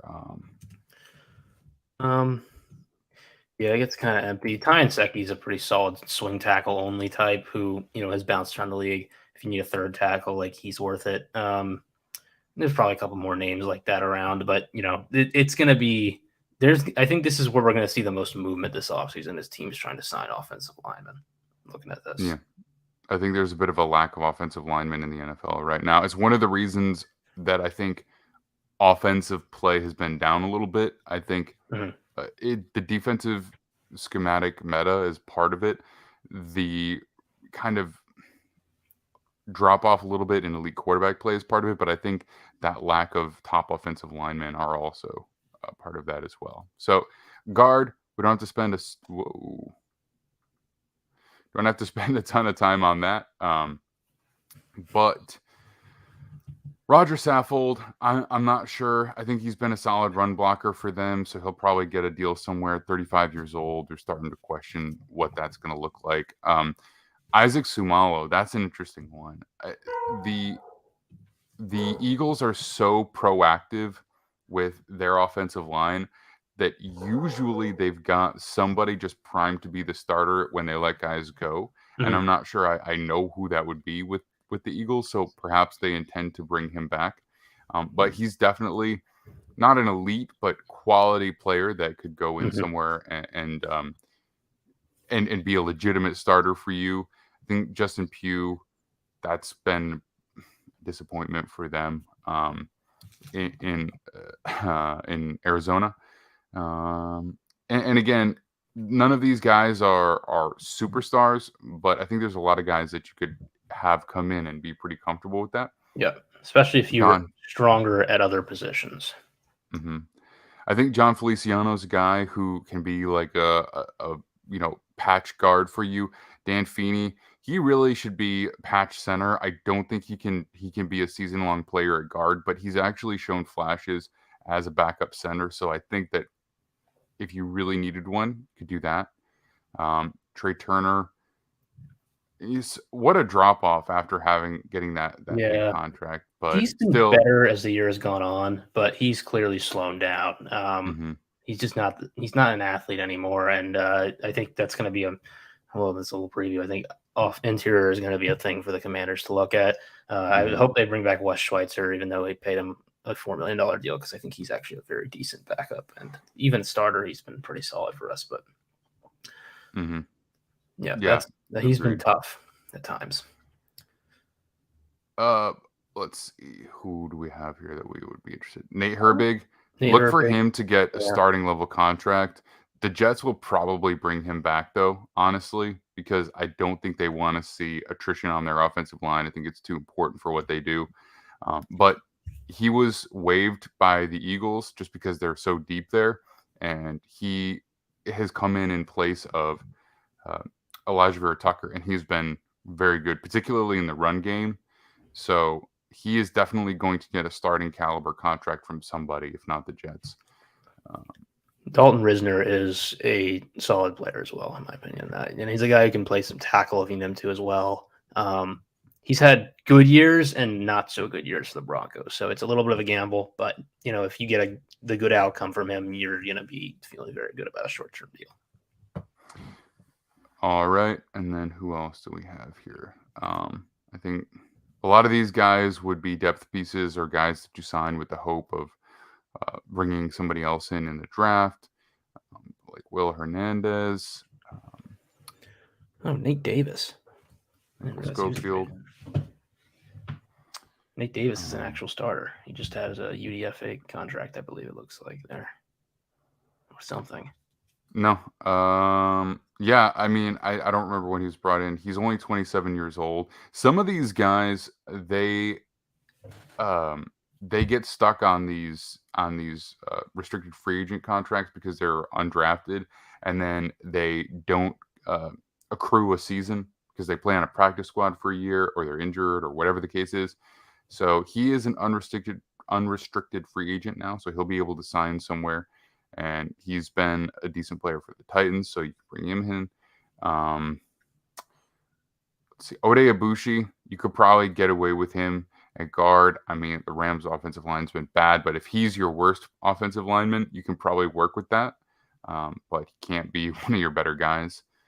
Let's see, who else do we have here? I think as we get down the list, that's probably going to be pretty much everybody that we're happy with. A lot of these guys down here are guys who are on unrestricted or on undrafted free agent contracts who, if they showed anything, they'll be back with their teams. Which I think is the case with Wyatt Davis and Nate Davis. They were released and then re-signed cheaper contracts, even though they were day 2 picks. Well, Nate Davis is an unrestricted free agent, so he'll have an opportunity. But Wyatt Davis, he's an exclusive rights, so he's going to be wildly inexpensive for them to bring him back. So don't expect him to be going anywhere. The guard market, as it stands, I didn't really talk about the tackle market, but just to kind of comment on that, top of the tackle market is around $23 million. Don't think we're going to see anybody get that. Although, if Elton Jenkins hits the open market, there may be a team that gets a little bit wild and wants to go ahead and do that, just because a starting good left tackle is tough. Orlando Brown, maybe too, potentially. I don't think we see that with George Fant, but somebody might get wild with one of those other two guys. I don't want to be the team paying Orlando Brown that contract, but somebody probably will. Yeah, no, I don't either. And I think the fact that the Chiefs are electing not to should tell you everything you need to know. Yep.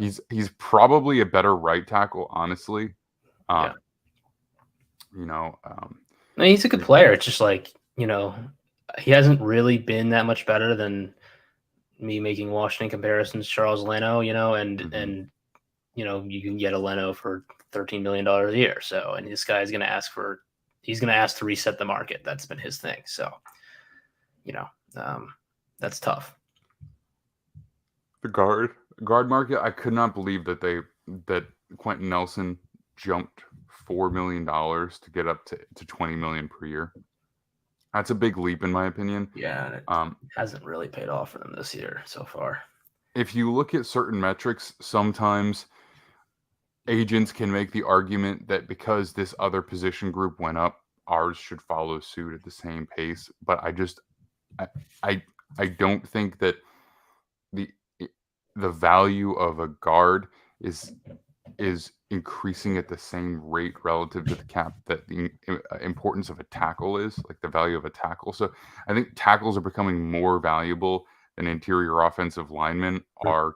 And so it's like, to keep pace with them financially, I don't think makes sense. I think there should be a gap with what you pay those guys. And Quentin Nelson was obviously the argument that the gap should be closing. And I don't think that's the right decision.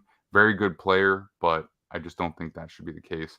For a lot of the guys that we've been looking at guard, we'd be looking at something for probably the majority of them, somewhere between $10 to $12 million a year.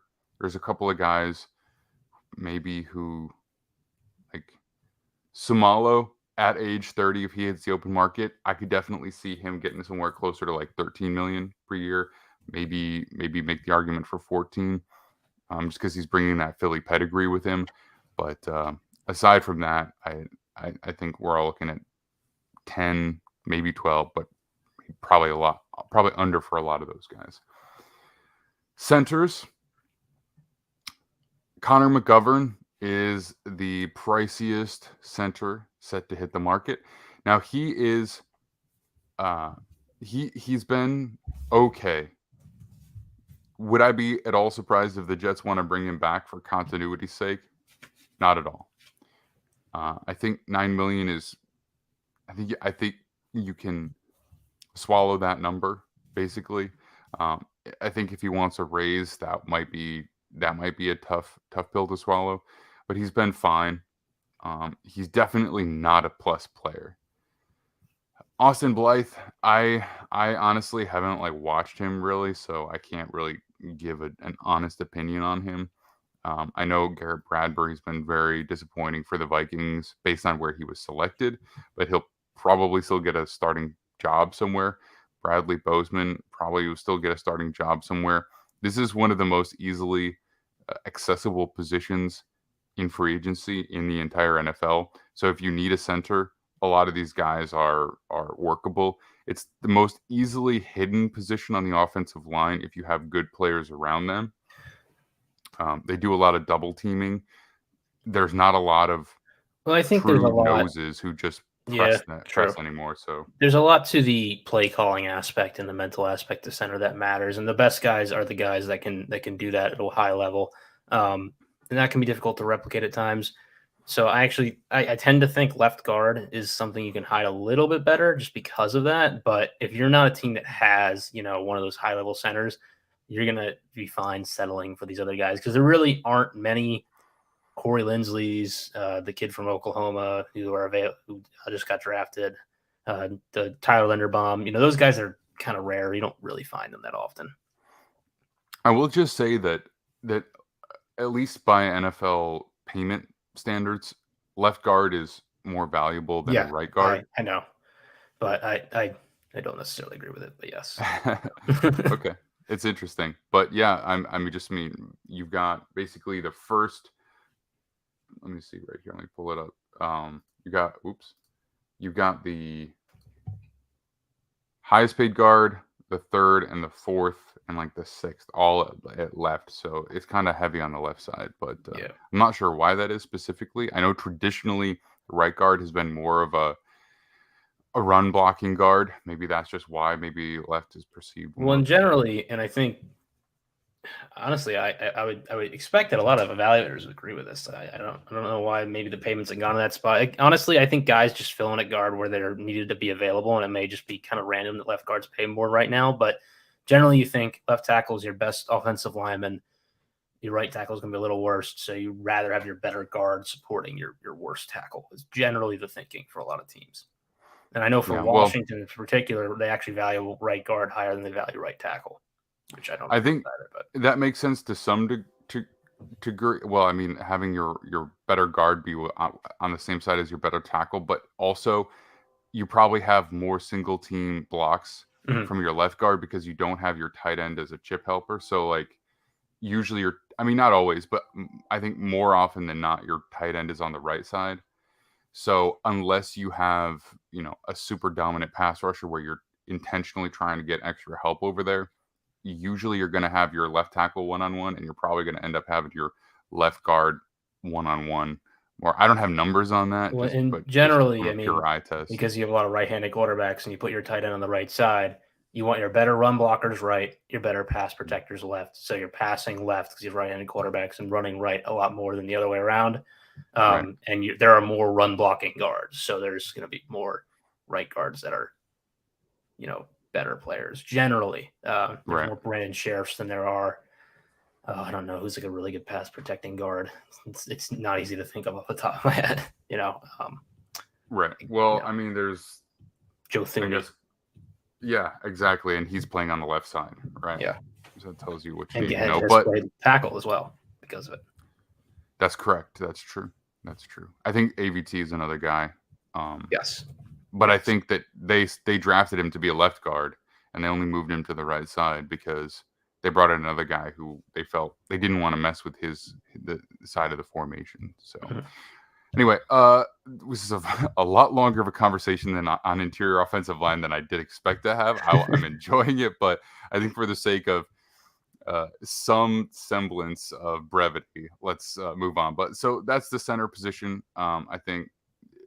Is there anybody else that you wanted to highlight from the center position? I think no, and only that I think that if you're the Panthers, you should try to bring back Bozeman. He's been solid, and they have had their best offensive line in maybe a decade because of who they added this offseason. Agree. All right, interior defensive line free agents. This is an interesting one. I think at this point, JJ Watt's really been more of a strong side edge than an interior guy, at least the way the Cardinals have used him. But Fletcher Cox, Javon Hargrave, David Onyemata, Dalvin Tomlinson is a run stuffing guy, Akeem Hicks, Larry Ogunjobi. Poona Ford. This is maybe the deepest list of potential free agents that we've seen so far. Yeah. Matt Ioannidis, he can bring something. Sheldon Rankins, he's been actually really quite good this year. It's a loaded defensive line, which helps, but he's been good. Jordan Phillips, Daron Payne, Jaron Reed. The list goes on and on. There's a lot of guys.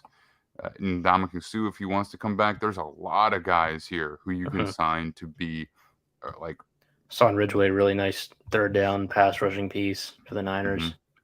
Morgan Fox. Who else is here? Linval Joseph, again, another Eagles guy who, if he wants to come back. But Andrew Billings is a nice run stuffer. There's just a lot of guys on this list that do different things and do them well. I still believe in Maurice Hurst. He got injured again this year. I think the Niners might bring him back because they knew what they had in him. But again, just another guy who can add as a pass rusher. Zach Allen's at his best year this year for the Cardinals. Draymond Jones has had solid seasons. There really are a lot of guys that, depending on where they land, could be extremely impactful at whatever position, whether it be 3 tech or a guy who's playing more one and run stuffing. You have different types here. You have different pay grades here. You're flexible if you're looking to add at this position group. Certainly, and I think it's important to note that to have a guy who's a good pass rusher from the interior is tough to find.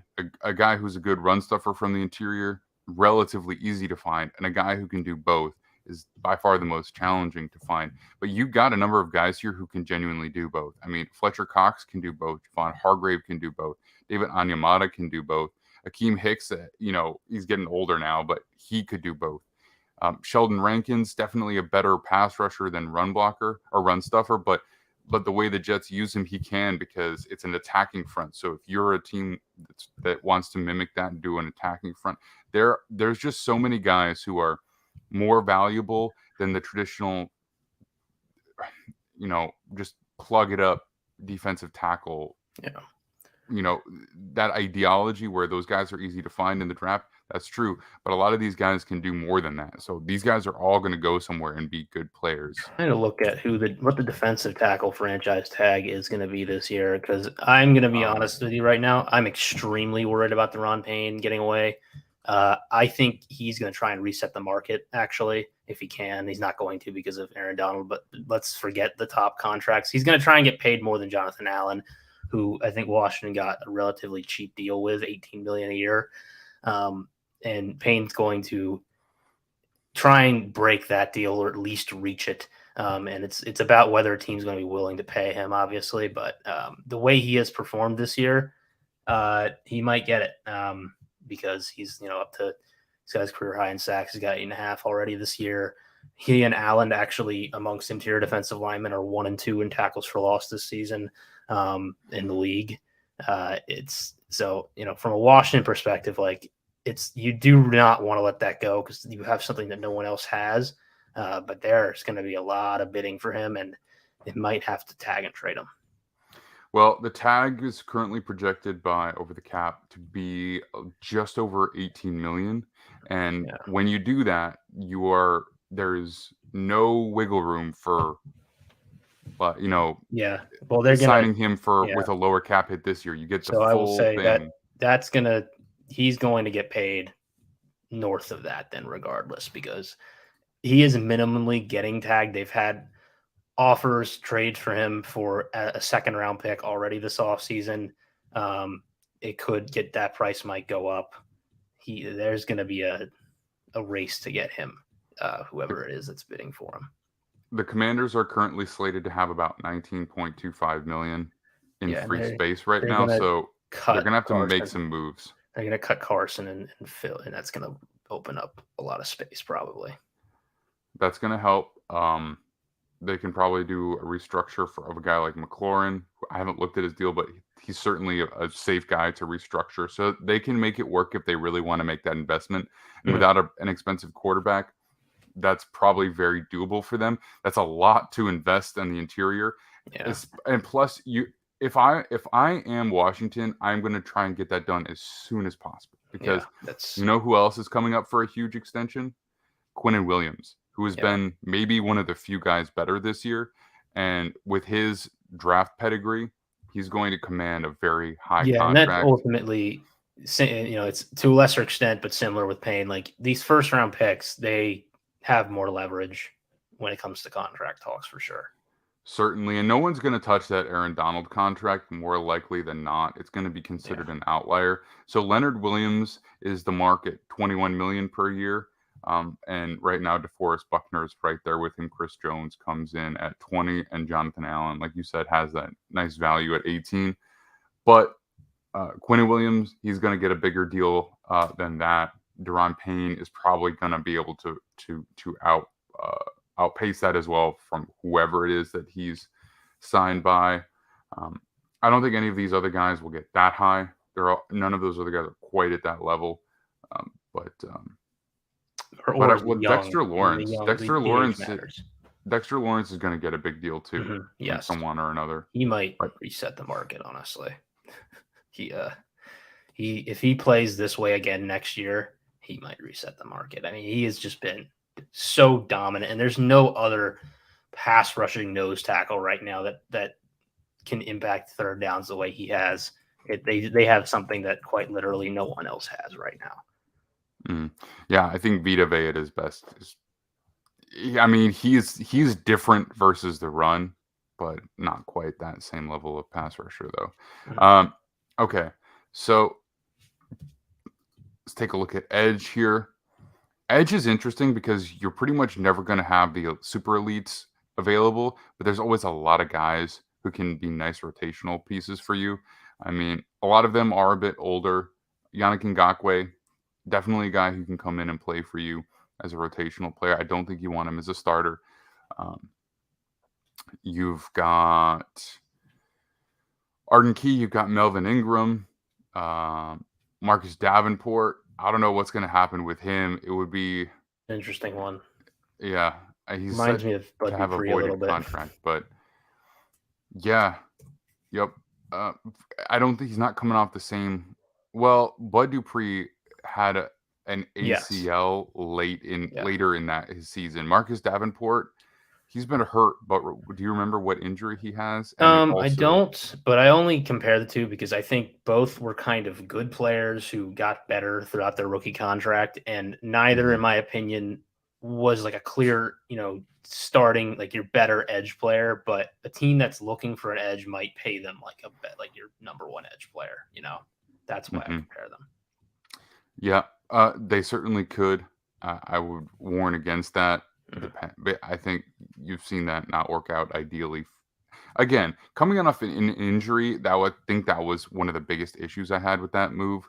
But I don't think it's worked out super well for the Titans either. So I think all of these guys can help your team, but you just need to be smart about how much you're committing to them financially. So, I mean, there's so many guys here who can do that for you. Carlos Dunlap, if he wants to come back, he can still play. Dante Fowler, again, make sure you're not overcommitting financially, but he can still play, especially as like a third pass rusher. I don't even think I'd want him as my second.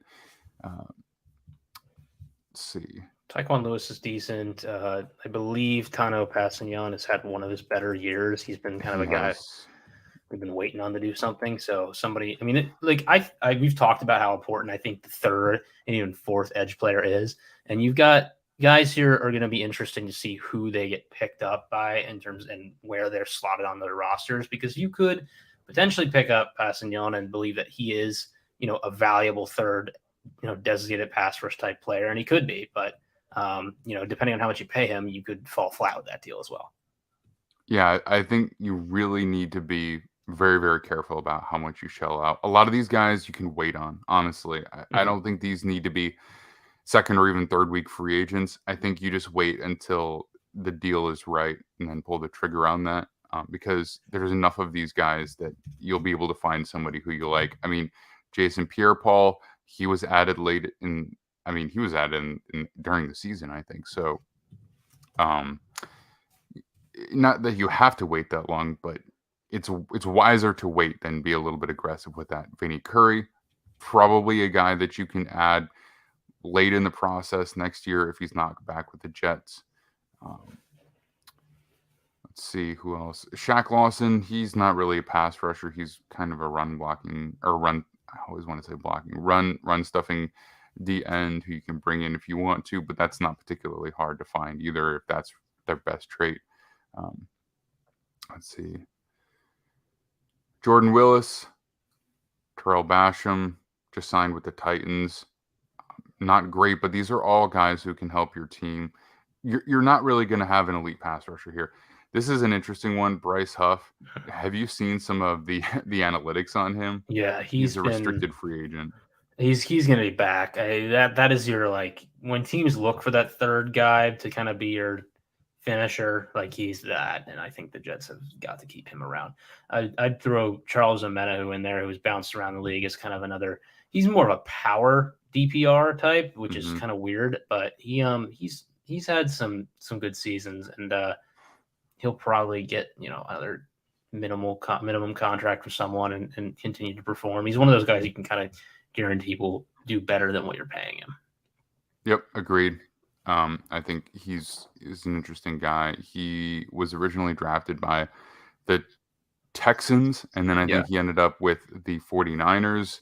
And he's an interesting guy. I mean, there is a place for power rushers in the NFL. There really are, especially if you go up against a tackle who just doesn't have a really good anchor. I mean, that has value somewhere. Mhm. Not, elite value, but it's a worthwhile addition for somebody. Linebacker, another position where famously you can get these guys in free agency. So as we look at this, Deion Jones, Levante David, Devin Bush, Roquan Smith, Anthony Walker. These are all fairly big names. Tremaine Edmonds. Let's see. That's kind of it for like the top name guys. Just looking down the list. Leighton Vander But- Esch.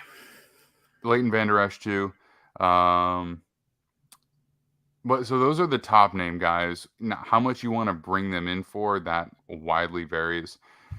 I find it pretty hard to believe that the Bucs would want to move on from Levante David because he's just so important to what they do, and he's still playing well even at 33 years old. I don't know what they would sign him for, or if they keep the head coach. I don't know if they'd want to go one and done with the head coach, but I know Todd Bowles, and if he's there, I just don't think that they would want to let him go. Devin Bush, he's been a disappointment as a first-round pick.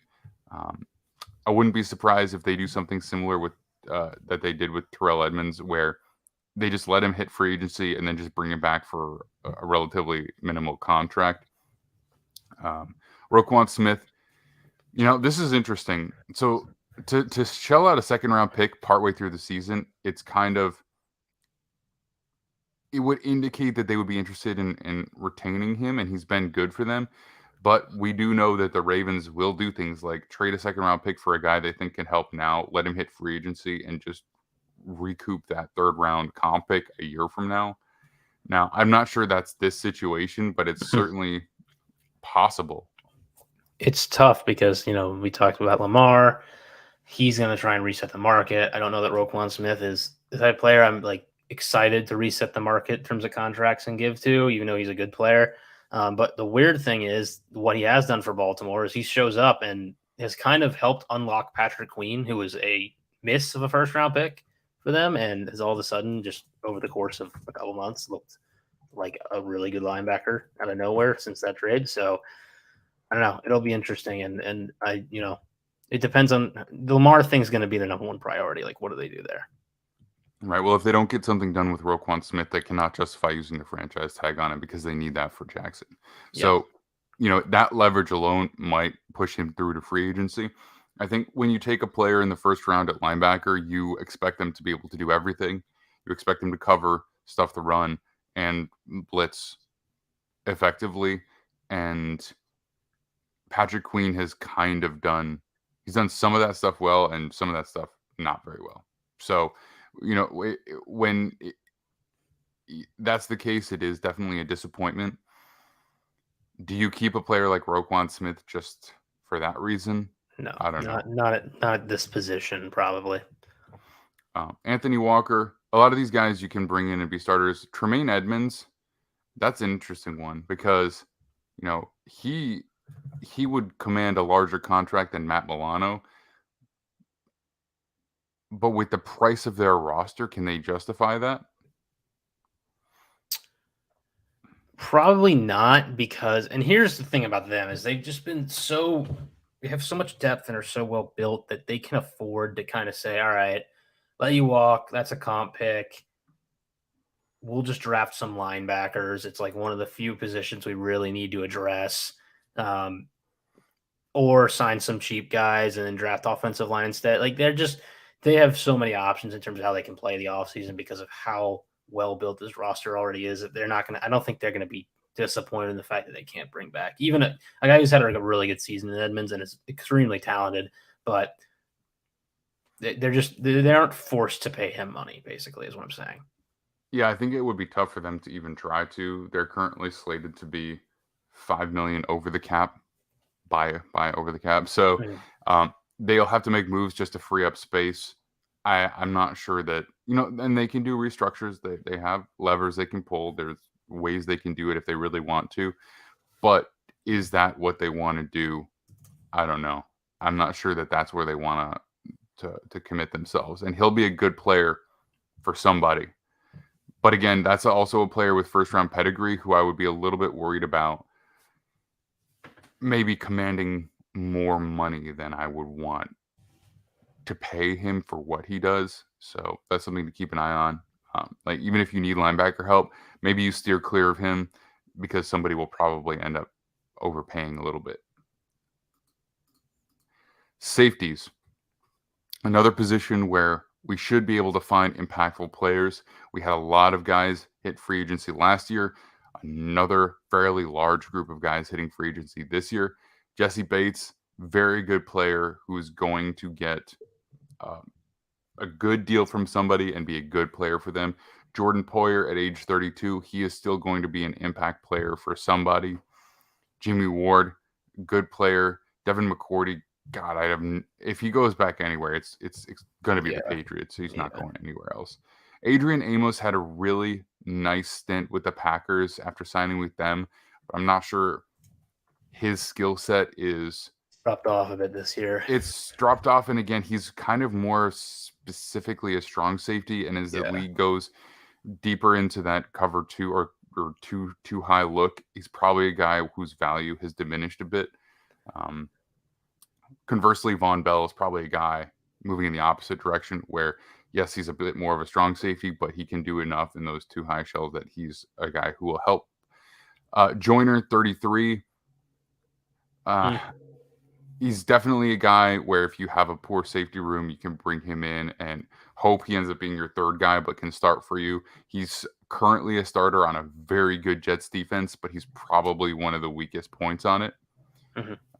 Probably the weakest point on it, if we're being perfectly honest. Terrell Edmonds, basically Steelers. Another disappointment of a first-round pick for the Steelers. They did bring him back too. I mean, he was not supposed to be a first-round pick, really. I think that was one of the more shocking first-round picks we've seen outside of, like, the Chattanooga kid guard by the Patriots this past year. Yeah, and I just don't know. I'm not sure why they did that. I haven't researched it specifically, but just hasn't been that good, but been good enough for them to bring him back as a starter.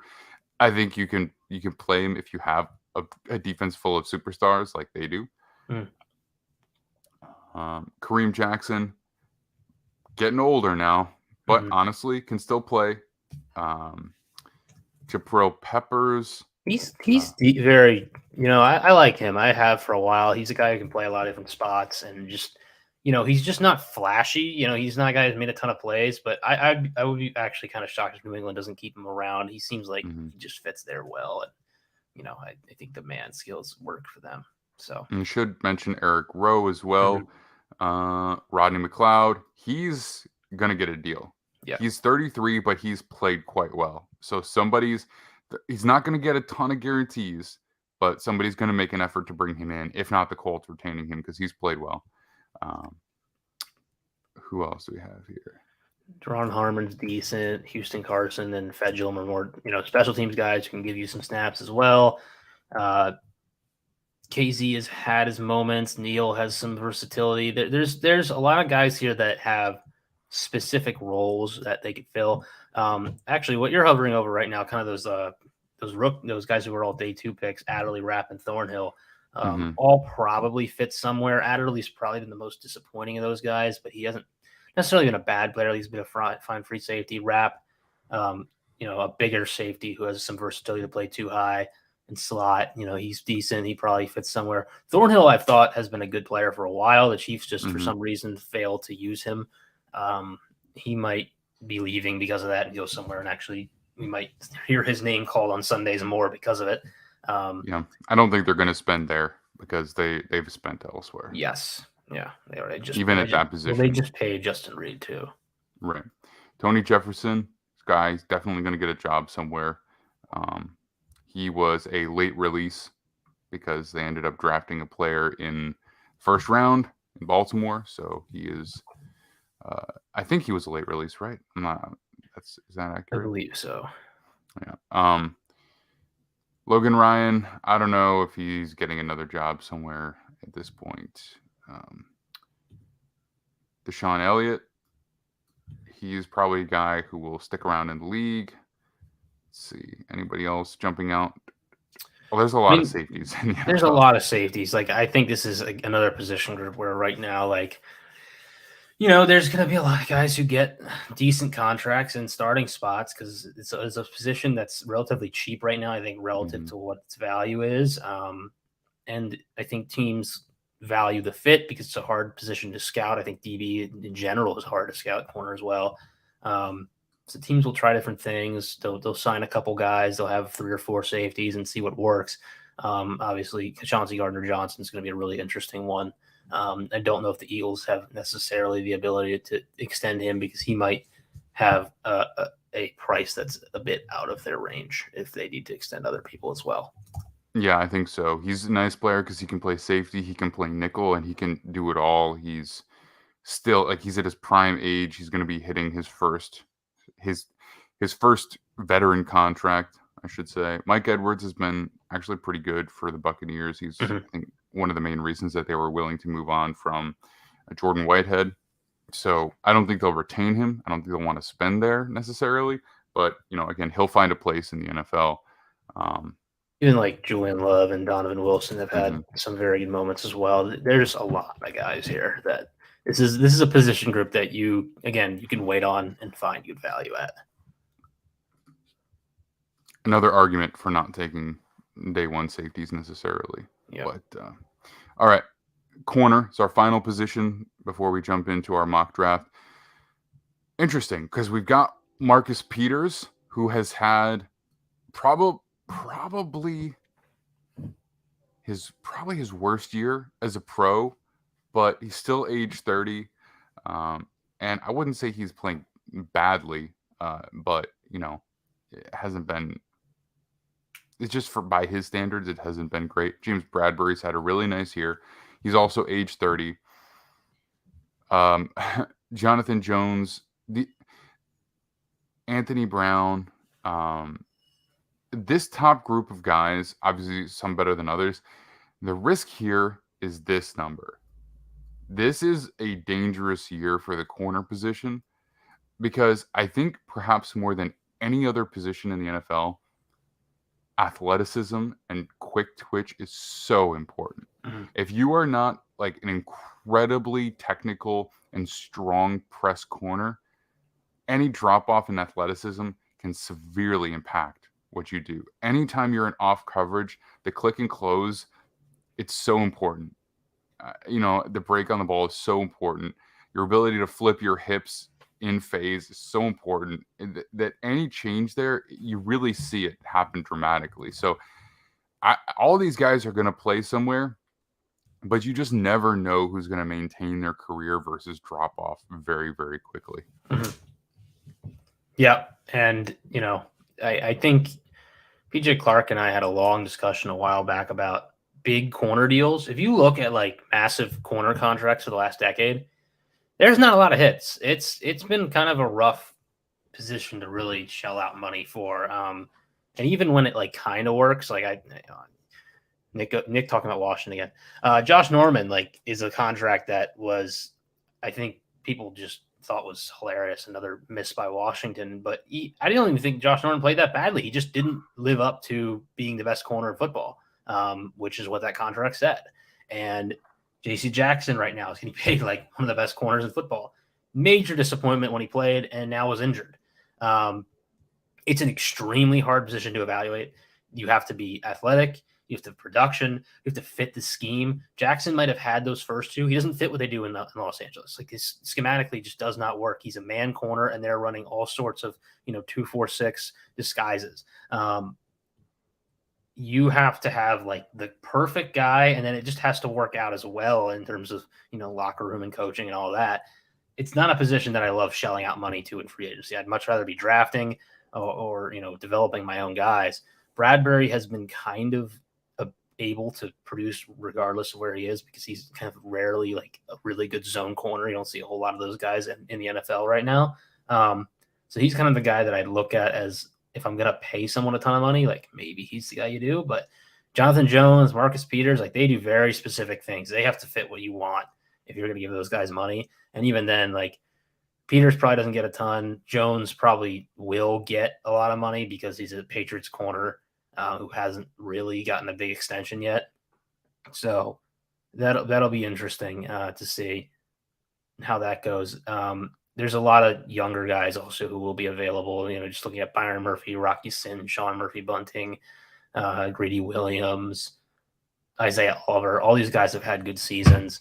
Depending on where they land, could be good or bad for them. But that's generally the market I want to be in if I'm looking for corners. Yeah, I agree.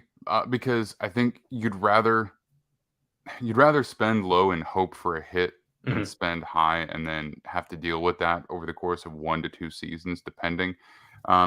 You look at the guys who have been like nice surprises around the NFL. A lot of them don't have very hefty contracts.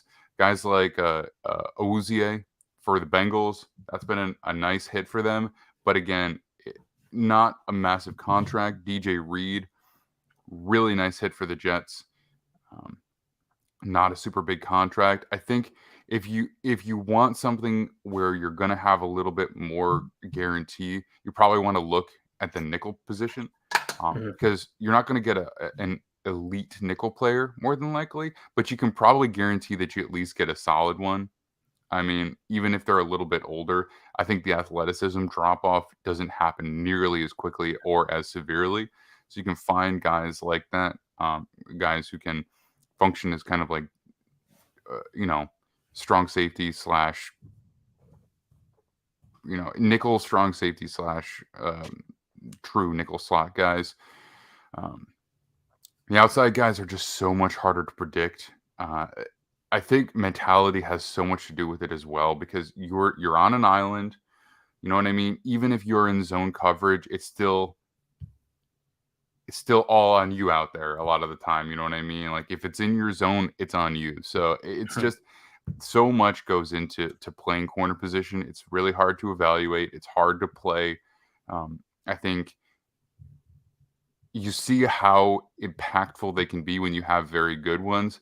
But I think it's also one of the reasons that people put a high value on pass rush over corner because you know what you get out of that a little bit more, and you can build a defense based on it. Because if you build a defense based on coverage, you might get screwed. Well, I think in terms really badly. Like paying guys and adding them to the draft, you're right, because it's again, like we talked about, edge is a position that we've kind of figured out to scout. You know what you're looking for.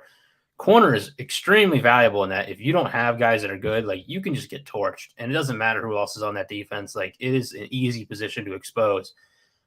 However, because it's a position that's so hard to scout, it's hard to like go into a draft and be the type of team that's saying to yourself, oh, we really think this corner is the best player in the draft, and we have to. I mean, it's why Sauce and Derek Stanley didn't go 1 in this draft, is because it's a position that there are always outcomes where it doesn't work out. And fit matter. It's just every factor in a cornerback's career can make it so that they fail.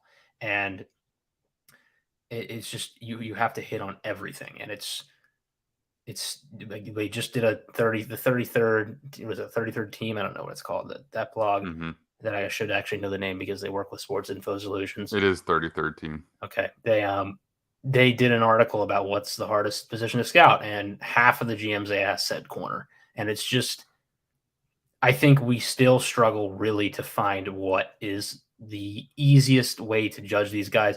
Athleticism, it seems, has a nice correlation with success. But, if a guy doesn't know how to play the position, it doesn't really matter if he's that athletic. So, and at this level, you got all those guys in the NFL, they're good enough athletes that they've stuck around. So that, that is really only an NFL draft thing. Whereas when it comes to these free agents, you have to ask different questions.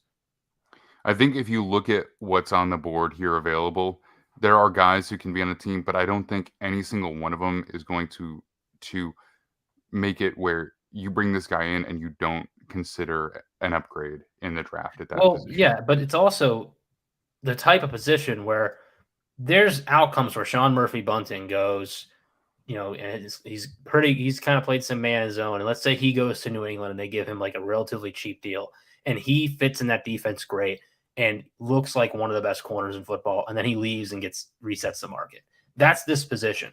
we just do not really know what the outcomes are. And all of these guys have very high potential that have stuck around and had high draft, had high draft status, got picked high. It's very possible that they didn't fit or that they're just not going to make it in the NFL.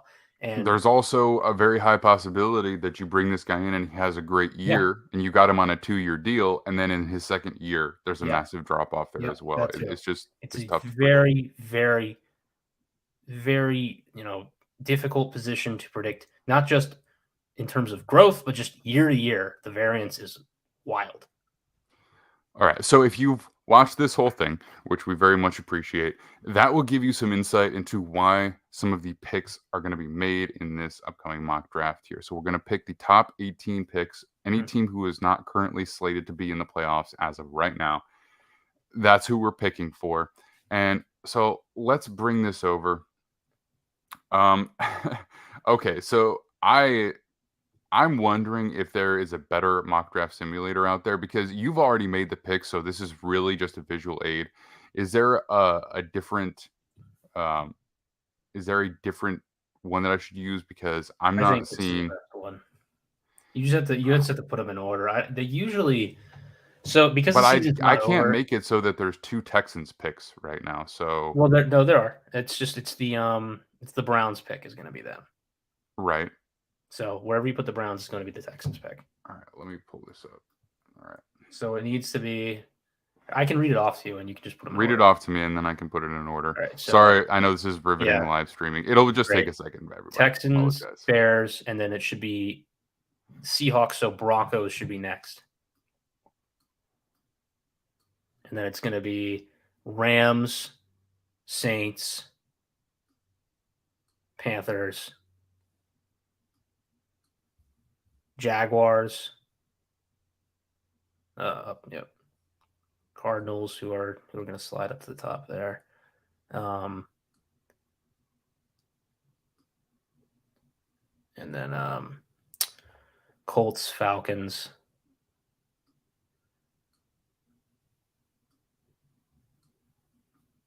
Packers, Raiders, Browns. So you can just move the Steelers down, but yeah. And then it should be Steelers, Lions, Chargers, Patriots, Commanders.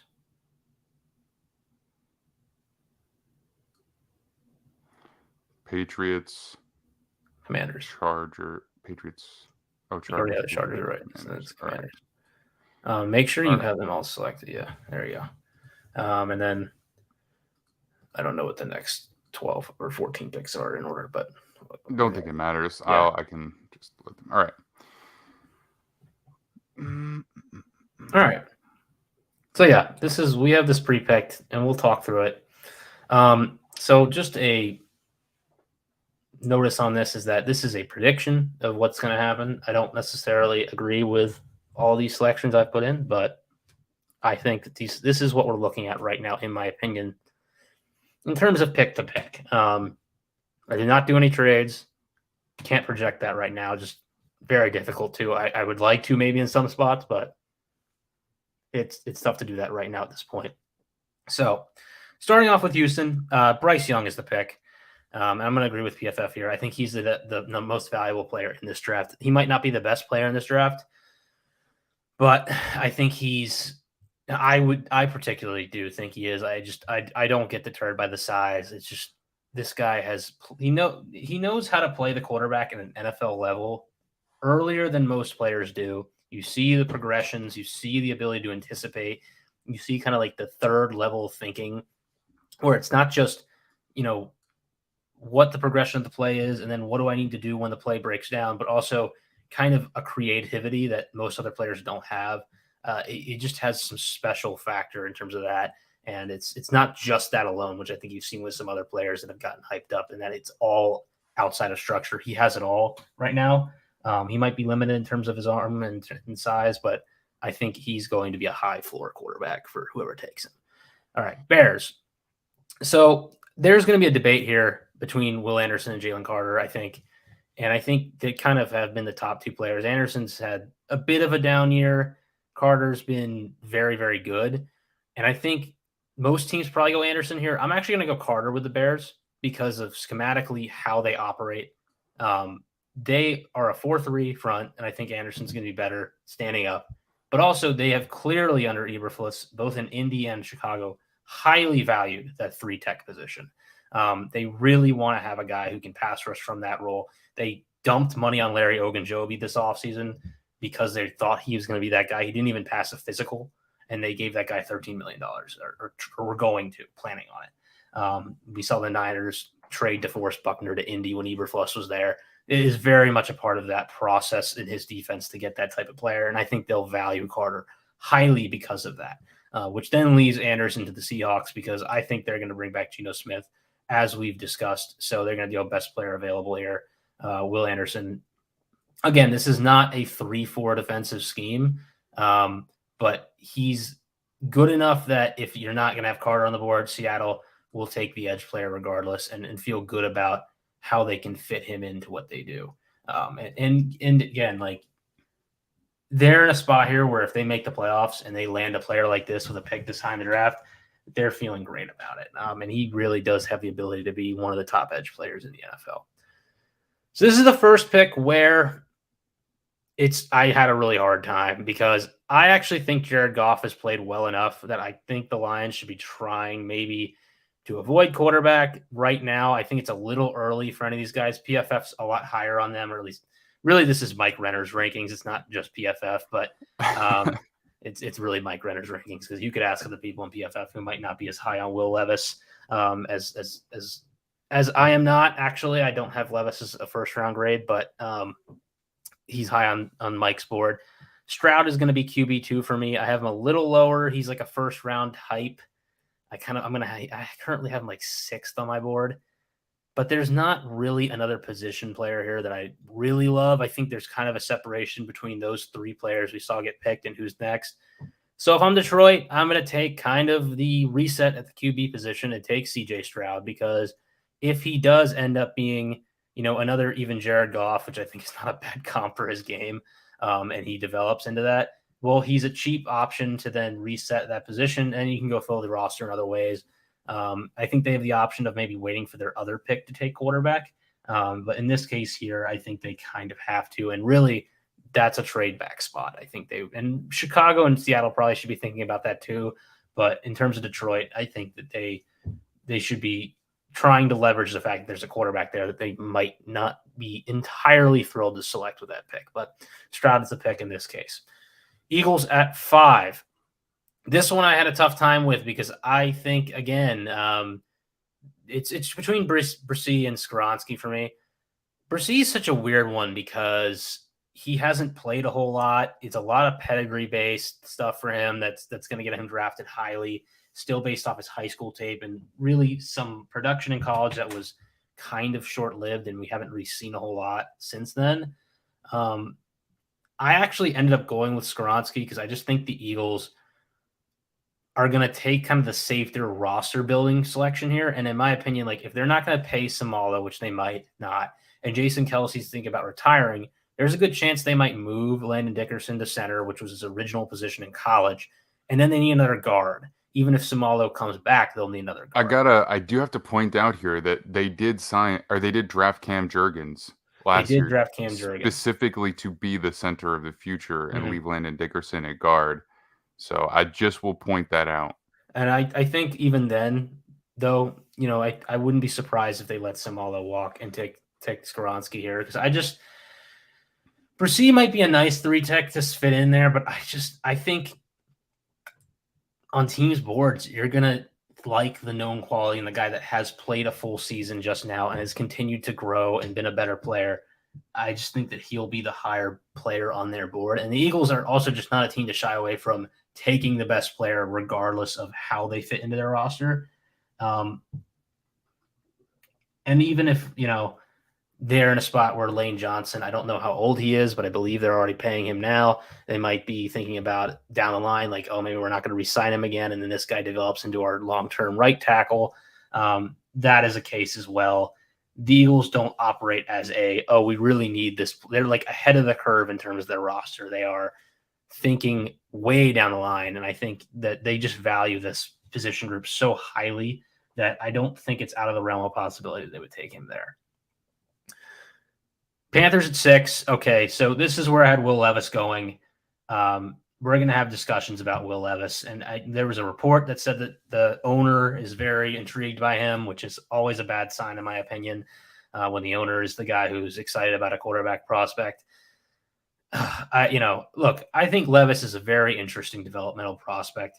I don't think he's a top 5 player in this draft. I don't think he's a guy that I'm entirely thrilled about taking in the top 10 either, really. I think he's more in that Anthony Richardson range of quarterbacks.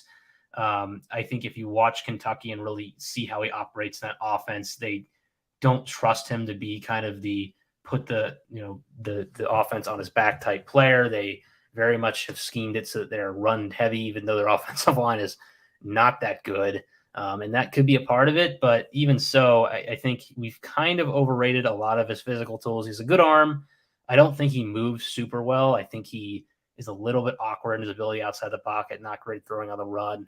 And there's some awesome highlights on his tape, but it's just not consistent enough that I feel he's a guy that you want starting day one for you. And I think if you're drafting him here, he probably will start day one for the Panthers. And I do expect that he will end up getting taken this high in the draft because of the excitement around him, especially amongst NFL coaches. So maybe we should have stopped at the first 5, but this is a third of the pick. So do we want to stop here at 6? And if you want to comment on any of this? For sure. I think this is a great place to jump in on a few things. I think the Bryce Young pick makes a lot of sense. Okay, so we got to have a quick conversation about the Texans and where they are as an organization right now, because I understand that when you look at them, there's not a lot where you're like, okay, well, this was a really bad pick. Okay, this was a really bad decision. But they also have tread water almost exclusively since Nick Caserio got there. The first year they were trying to get out of a bad cap situation. Then they traded Deshaun Watson. But last free agency period, they did almost nothing. They just signed another slew of guys for like a couple of $1 million at most for a bunch of one-year deals. And it's like they did not use that avenue at all to get better. And I know that you don't want to go super aggressively with any single player, but they did not really go after any middle tier guys to help deepen their roster. So they're still a wildly uncompetitive team that is going to have to do that a lot in free agency if they want to give Bryce Young a real chance to get better, because they've got some tackles and they've got a couple of wide receiver 2s and they've got a wide receiver 1B who doesn't want to be there anymore, and a running back, I guess, but their defense is terrible. And what are they going to do at coach? And I'm just overall not impressed. So I think the player is a good pick, but I wonder if this is still going to be another couple of years worth of rebuilding, even though he is a high floor quarterback, or at least the way that we perceive him to be.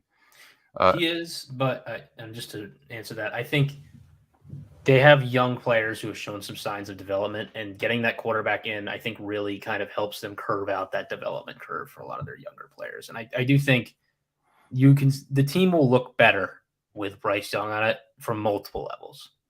Mm-hmm.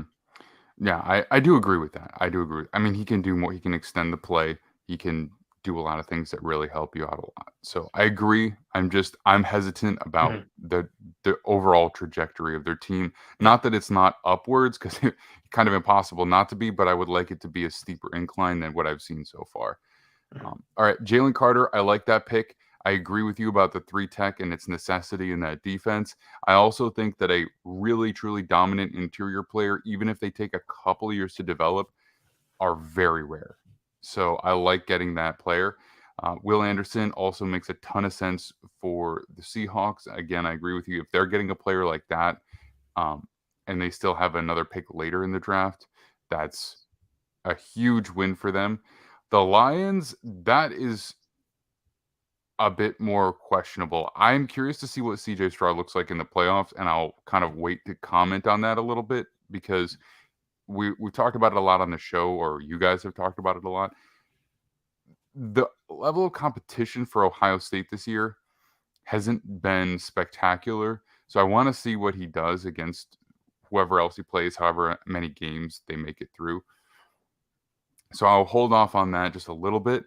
I think as far as the tackles pick goes for the Eagles, because they have another pick later, I think they can justify going BPA if they really feel like Skoronski is that.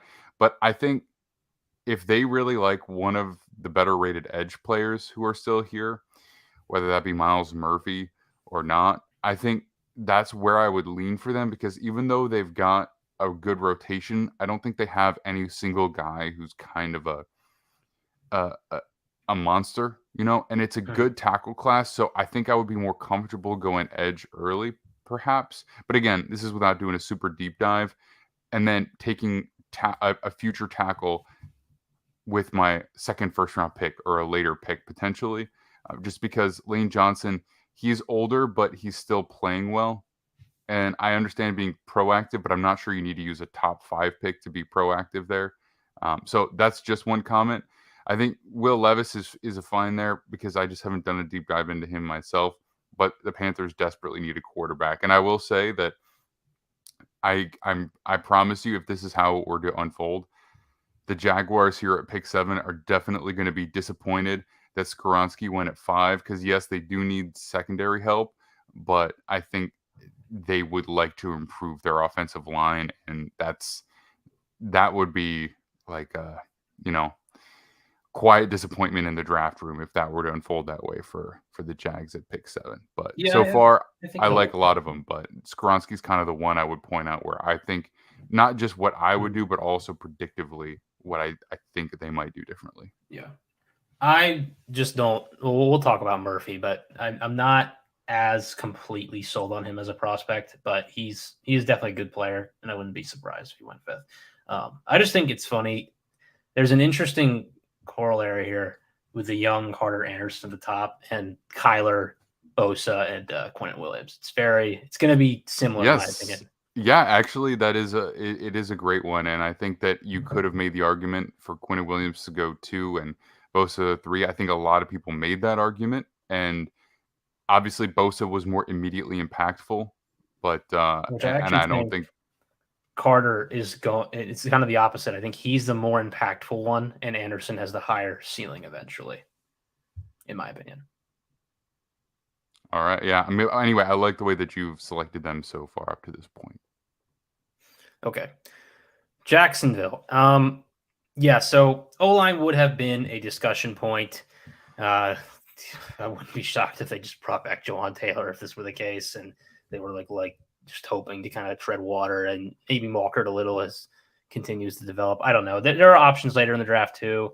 Luke Fortner's looked solid enough for them at center, so that pick actually may have worked out. But I think they're still kind of trying to figure out receiver, and I'm going to go Quentin Johnston here for them, who I'm a big fan of, actually. And I think I did kind of consider with the Eagles at 5 briefly, but I think they're just good enough receiver that I just don't think that they should take another one. But if they take Johnston, they're going into the next year with Christian Kirk, Calvin Ridley, and Quentin Johnston, and that is potentially a trio that could really elevate what you have in Trevor Lawrence, who I do think has proven that he is your guy going forward. I think he's played well enough where that even if your O-line continues to be, not a disaster, but just sub-average, it's the type of receiving core that could still make the offense look way better with some of the other weapons they have, like ETN. They could make that work, and I think Lawrence would be a better quarterback with it. And these players would all, I think, produce highly because of it. And even with Calvin Ridley there, I mean, the guy hasn't played in a year. You're going to have question marks there. I don't think that Zay Jones has been decent, but I don't think he's really proven that he's like a great receiver. And they signed a lot of one-year deals. They're still looking to upgrade that position group. Cardinals at 8. So this is where I took Brian Bresee, who to me is kind of like this. I don't know. He is I talked about this with Owen on his podcast. He is just a really strange one because I think if this guy plays a full season, we are discussing him up there with the Bryce Young, Jalen Carter, Will Anderson grouping, but he just hasn't played enough football in college. And when he has, he's been dominant. It's been so little that there's a question mark about whether he's ready or not to really make that NFL jump. He hasn't fully developed yet. Clearly, he's still kind of playing the way a high school player does, which is a little bit sporadic and not super technical and just relying on athleticism. But that being said, he is producing and he is a great athlete and is going to blow up the combine. And, if you feel comfortable developing him, he could be, have a similar impact to Jalen Carter at some point and some of these better defensive tackles. So he's kind of the best player on the board remaining, in my opinion. And the Cardinals have so many holes at this point that you kind of just have to take the best player. So is he the Ed Oliver of the 2019 draft then? I think he's better than Ed Oliver ever was, just because of the competition level and the pedigree and really size-wise. I mean, he is more physically NFL ready than Oliver was. But yes, that's an interesting comparison because it is like that. Although Oliver played, he was just out of position. Rassia has been a 3-tech and will continue to be that. Okay. All right. What do the Colts do here? Because, I mean, if you look at the PFF top board here, at least, this isn't really the positional group that you would be interested in. I mean, I think more than anything, they certainly could use another edge rusher, but more than anything, they need a quarterback and they need a tackle and so I think perhaps a younger corner, I guess. A little early for another quarterback. I think Paris Johnson is going to be thought of higher in this draft than I would. He's a little bit down right there, the tackle from Ohio State. And that's, I think, what they would go with. He's just a guy that was a 5-star, played guard. He was decent at guard. Everyone was saying this year, when he moves to tackle, he'll be better. And at left tackle this year, he has been better. I don't think he's been dominant, but he's been good. And I think teams will see that growth, the position move, and they'll go, okay, here's a developmental left tackle from a good school who played Big Ten competition. We like him, and he'll go high because there'll be this expectation that he can be like a long-term Pro Bowl left tackle. And I think the Colts are looking for that. And I think I'm not the biggest Paris Johnson Jr. fan. I think he's a little awkward in his movement ability. His balance issues are a little strange, but he still kind of makes it work despite that. And, if you, again, feel comfortable developing tackles, here's a guy who could eventually be a very impactful position for you. And that's a position that they've been looking to upgrade at for 2 years now. And I do think Johnson ends up going relatively high in this draft because of the pedigree. Similar to Brian Bresee, but to a lesser extent, because I don't think we've seen the same production. Atlanta at 10. So this is where I'm going to take Myles Murphy. And this is admittedly like a little lower than even when I would probably take him. I just think it didn't really match up with the fits with some of these teams ahead of him. But the Falcons definitely need a power rusher opposite Ebiketie, who has been really nice as kind of their undersized speed guy this year. And Murphy has that versatility to kind of move up and down the line on third downs if you need him to. Athletic, has produced. I think he's, in a lot of drafts, more of a middle first round selection. I'm not, in case you were wondering, I'm not the biggest fan of this draft. But in this case, here's a guy who's versatile, has shown the production, is probably going to test out of the gym. I just don't know that it necessarily has matched up with the tape completely, but he's experienced enough that he is going to be liked by teams and taken highly. And Atlanta would feel very comfortable at this point in the draft taking a guy like this, who I think minimally produces for you at a level that you feel like you'll get a comp pick back if he leaves. And I think his high end obviously is very high, a multiple Pro Bowl talent. So that's a good pickup for them if he's there at 10. Green Bay at 11. This is where I'm going to take Jordan Addison. We've been talking about receivers for years with them. I think Christian Watson is a good player. I think Romeo Doubs could also be a good player. I still think they need more receivers. And the offensive line, if they actually, re-sign Elgton Jenkins and keep that together, it's gotten worse over the years. They've had a lot of injuries, but it's not incapable of being rebuilt. And again, I think there's a lot of offensive line talent on day 2. And I think they would like to have more speed at that position. It's just a position group they have largely ignored. And not only that, Addison is one of the higher players on my board at this point. And I do think will be agreed on with multiple teams as a player I'm trying not to go off of my board or the consensus board. I'm trying to think of how teams will agree on players that are good, because generally what happens is if more teams think a guy is worth a first round pick, they will end up getting picked higher because that's really the consensus that matters at that point. And I think Addison's produced enough and has been a guy that's been on, radars for a while that he should end up going top 12 in this draft. All right, Raiders, the last one before we'll take a little stop here. This one I struggled with. I don't know what the Raiders are going to do because they've obviously had some ownership meddling at times. Now they're kind of a Patriots organization, so they're not going to take a Cam Smith here because he's a zone corner. It doesn't really fit. I don't know that they'll go edge because they just paid Chandler Jones, and even then, I don't know that there's an edge here I really love. So I ended up taking Brian Branch because I just think they do need a defensive back. He's a versatile guy who really is more of a safety, but could play slot corner for you as well. Maybe he could play outside as well. He's very, very – he reminds you of kind of a smaller Minkah Fitzpatrick, which if you remember when he was coming out, he was kind of a corner safety hybrid.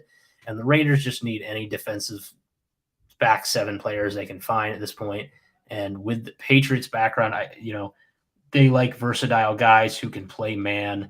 And those Alabama guys, I think, are the type of guys you can kind of fit into any system. Okay, so jumping in. First of all, Quentin Johnson at pick 7. I think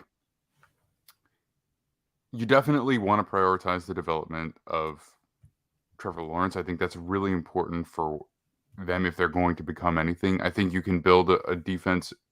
First of all, they're one of the top teams in cash spending this year on defense. And to put that defense forward with that kind of spending, that's kind of underwhelming and I would say actually quite disappointing. But you can still generally build a defense a little bit more effectively in free agency if you have a very good offense to lead the way.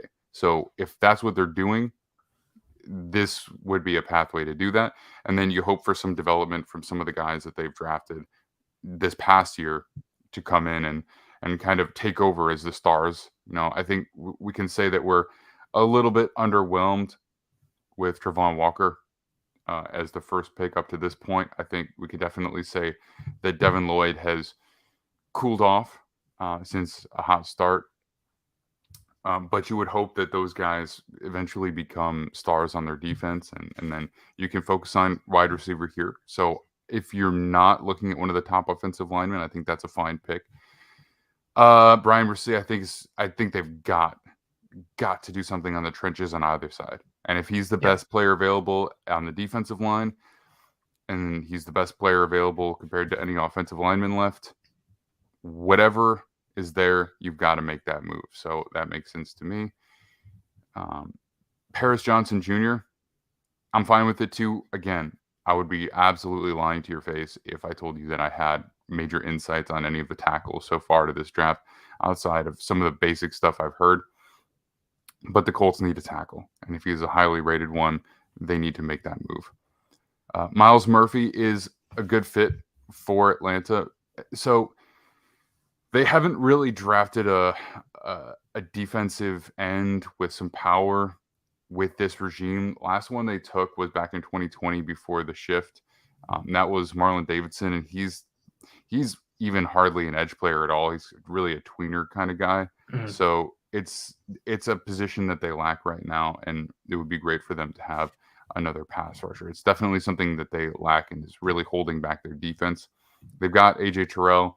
So, they could probably bring back what's the name of the name's escaping me, their tackle who's been good for Garrett is that Atlanta? Yeah, it's killing me. What the heck is his name? I mean, Jake Matthews, and they have No, defensive tackle. Oh, defensive. Oh, right. What's his name? You're right. It's Garrett something. He's a Clemson kid. You keep talking, I'll figure it out. Grady Jarrett. I combined. Yeah. So they could bring back him for another year. If they've got that, they've got Ebiketie. They bring in Miles Murphy. They've got their cover corner on the back end. That's the makings of actually a solid defense. And so, they definitely this this will assume that they've got something in Desmond Ridder, who I actually do kind of like. So there's a lot there that are ifs, but this could potentially be a step towards turning that team around and actually making them competitive at the beginning of the year and not out of the playoffs, by halfway through like they have been for a couple of years. Jordan Addison is an interesting one because, first of all, they have trended away from taking a wide receiver in the first round for a long time, right? We know that. We also know that traditionally they like bigger receivers. And Jordan Addison is listed here at only 6 foot. So he's not the biggest guy, and that might even be pushing it for him a little bit. Probably is. So in terms of what they will do, I question that a little bit, and I'll give you a chance to rebut that. But the corner from Alabama, Brian Branch for the Raiders, makes a lot of sense. I mean, we know that any Patriots organization extension is going to love Alabama players, especially Alabama D-backs. So it does make sense in terms of fit, and it's definitely a position that they could really improve upon. So I'm with you on everything so far, except that question. Even though they need a receiver, if Jordan Addison would be their guy. Yeah, and I hear that. He was the best player available for me at that point, and other than edge, and I don't know if they would draft edge here. Maybe they would. I don't know. They're a tough team because they kind of have like all these hidden holes that are somewhat specific. And I think he was like the safe pick there. And maybe that's me a little bit projecting as to like maybe a little bit of what I would do in that case. But I think that they have to at some point, right? Like they have to value this position group, and they haven't, but they've got to address offense at the very least. I mean, they can't go another first round, I think, drafting defensively. We talked about this last week where they've gone Darnell Savage, Jair Alexander, Rashawn Gary, Devontae Wyatt. The only offensive player they've drafted in this regime has been Jordan Love. So it's like at some point they've got a Quay Walker. They've got to take an offensive player. So even if it's not wide receiver, it's got to be one of the best offensive players available here.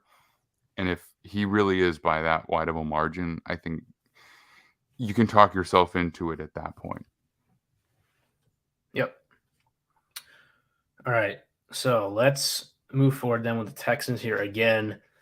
This is where the next edge player is going to come off for me. And this is a guy actually I would have considered Green Bay with taking, and if you want to flip it in your head, we could give this guy to Green Bay and Jordan Addison to the Texans. Either way it works.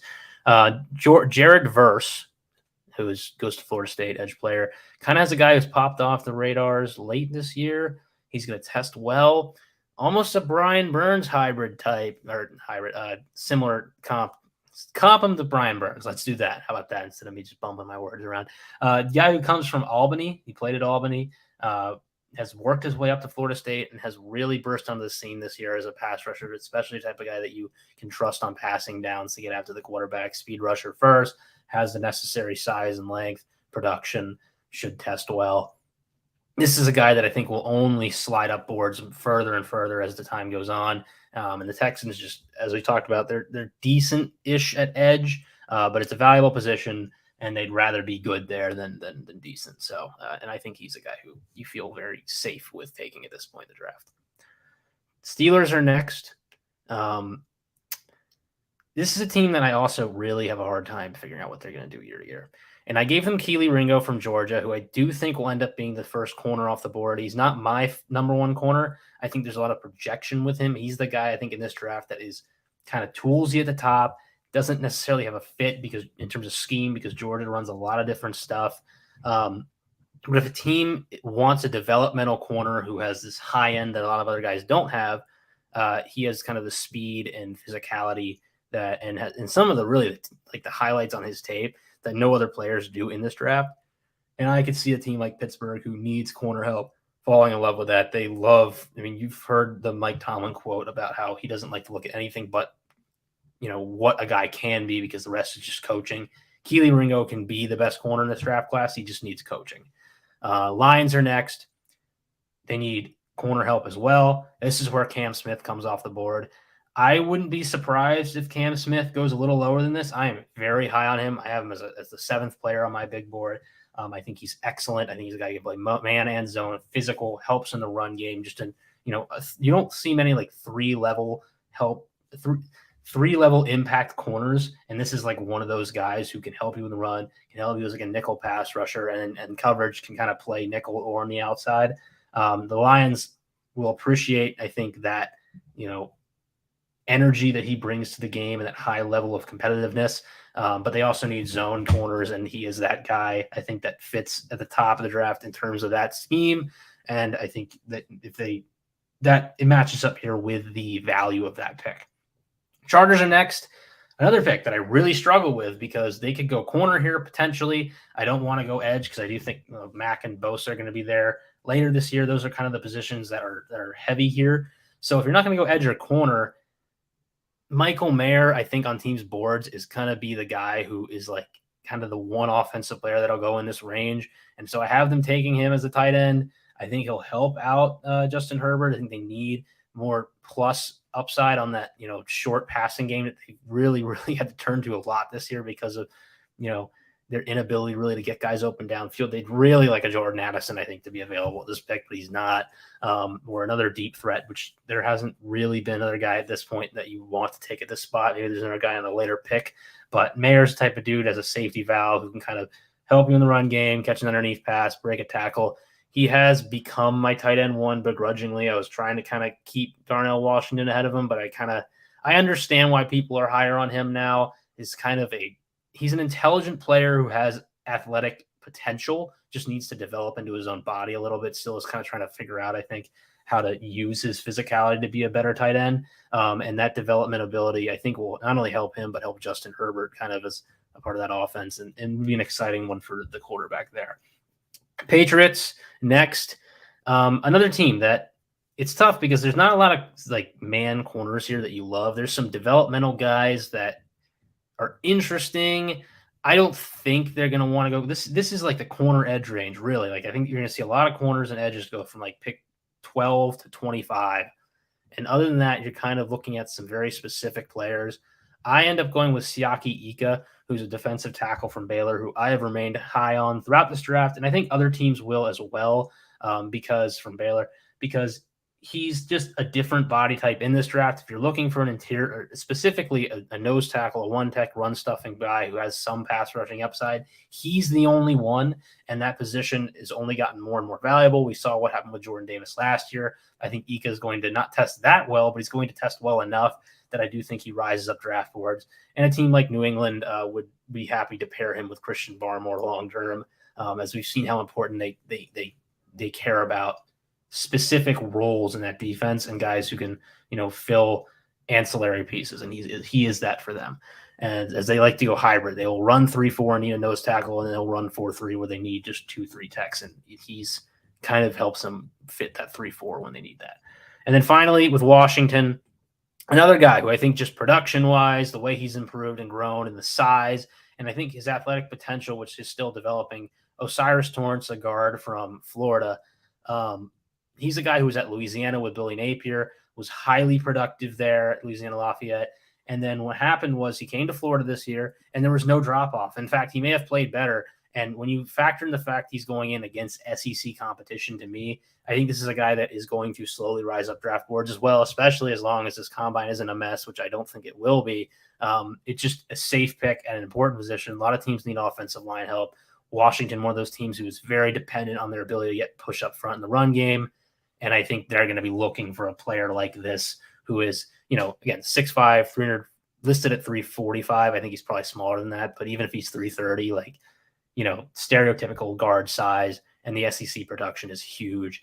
And just the jump that he made from Sun Belt to SEC is going to be similar, if not even greater than what will be SEC to NFL. So I think you have to feel good about him kind of going higher than people expect, the way Zion Nelson kind of did last year, or Zion Johnson, did last year with Boston College, and Kenyon Green too, both going top 17 in last year's draft. All right. So jumping in with pick 13, Jared Verse, I think it makes a lot of sense for them. I think They've invested at the offensive line. They've already had a few guys there who are playing well from previous regime that there's really no reason to move on from. They have a good running back to be their lead ball carrier. They definitely need improvements at receiver, I think. But if they don't have a guy that they think is, a slam dunk pick, edge is really the final premier position that they just need to make an investment with. So fine with that. I think Kelee Ringo, corner is a position which they definitely need help at. But I mean, if you feel like he is not really a true outside guy, then I'm not sure that he's a guy you said is kind of He's an outside guy. He is. He is an outside guy. Mhm. Okay. He's just kind of raw and just needs development.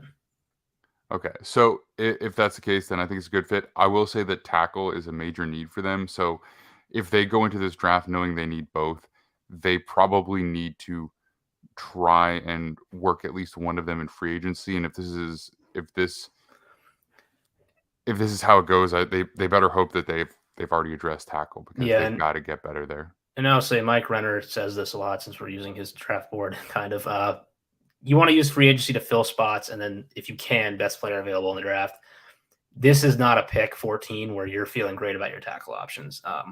It's gonna be a lot of defensive players in the back half of this draft, first round. Paris Johnson's kind of the one tackle after Peter Skoronski, who's kind of a hybrid, can play guard and tackle, that you really feel good about from picks 10 to 25. And then there's kind of a couple guys you might think about more in the early 20s range. It might be a reach. So if Johnson's gone, they're going to have to go somewhere else regardless, really. Well, then they better make an investment in one of those tackles in free agency for sure. They probably, like you said, should make an investment in both corner and tackle, and then take whichever guy elevates the roster the most. Yes, Lions definitely need help in the secondary. It's their biggest point of weakness at this point, especially as their front seems to be improving. I think if for some reason one of the top defensive tackles was still there, that's something they could do as well, because you just never know who falls. But in this particular outcome, I think that's a great spot. Chargers, this is one where I disagree. And it's not even necessarily so much about me having an issue with taking tight end high. It's that they are notoriously not a high spending organization. They're one of the teams where football is their primary source of income, and they don't have major secondary businesses that brings in money. So they are not big spenders, and this was kind of an unusual offseason for them. And the way that it's gone, I would suspect that they're not moving on from Keenan Allen or Mike Williams. I suspect that both of those guys are going to stay. And that means they're going to be looking to cut costs elsewhere. I think J.C. Jackson is protected via guarantees. So I would expect Khalil Mack to be gone. And so I think pass rush has been a big problem for them. And I think they look to get younger, cheaper, and more impactful there. So I would say, rather than tight end, which can be found later, it's a pretty solid tight end class, I would definitely be looking at whichever of the edge rushers that you think would be the most solid of a fit, whether that's Nolan Smith, whether that's Tyree Wilson, whether that's Andre Carter, a guy who you previewed this offseason or this summer.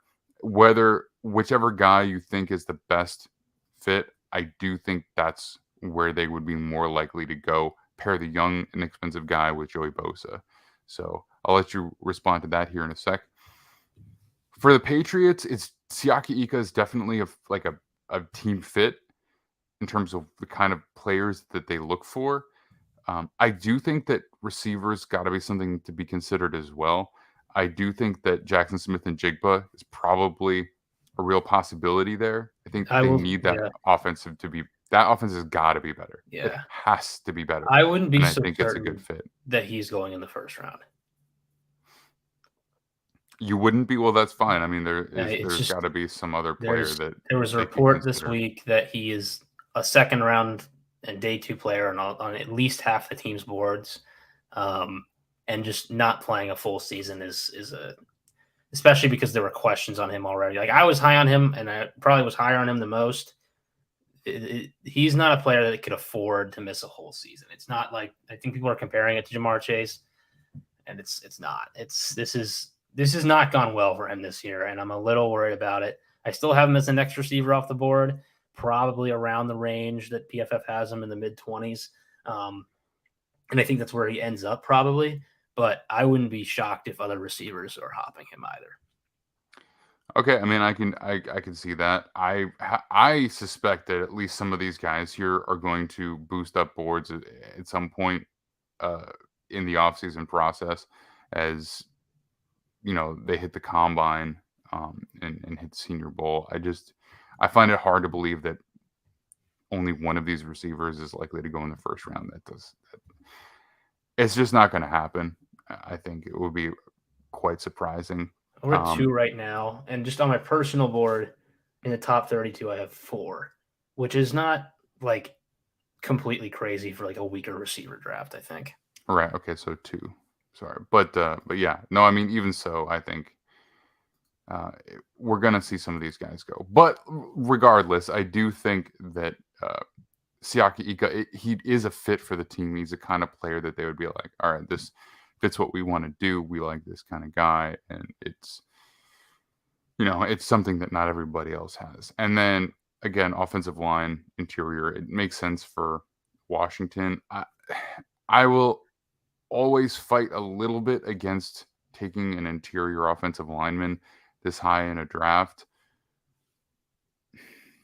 because we talked about the pure number of guards that are available that can be your, the worst player on your team. I think it's so hard to make that pick worthwhile. They just might be in a spot where they need to add 3 guards this offseason is the thing. Yeah, I mean, I understand, but I think defensively, I mean, is there not a corner that would be long-term? I mean, there are. I think Cam Smith's a very good fit. I think both of the Texas A&M guys, Jalen Jones and Antonio Johnson, are good fits. I don't think that it's necessarily a bigger need than O-line. It probably isn't at this point. And I personally think Torrence is going to be seen as a safer prospect than some of these corners. So let's say, for example, that the Chargers decide to go with edge over tight end. Let's just throw that hypothetical out there. At pick 15, 16, which one of these guys do you think would be their pick? So the Nolan Smith injury makes this weird, and he's a little inflated on their board right now. Render has said he has to drop him a little bit because of that injury. He tore his pec muscle, which is it's not like the end of the world, but he's going to miss some time and might miss the combine, which is a big part of his ability is going to be his physical tools. He's a high recruit. He's a big recruit prospect from high school. He's a 5-star guy. So he's actually the number 1 player in the class that had Kayvon Thibodeau at number 2. So that's kind of his thing is again, it's like Ryan Russi, he's a pedigree guy. He would be the right fit for them because they probably need speed to replace Mack, opposite power of Bosa. But I think Wilson and Carter are both higher players on the board right now. But maybe they ignore that and they just go Nolan Smith because he's the right fit.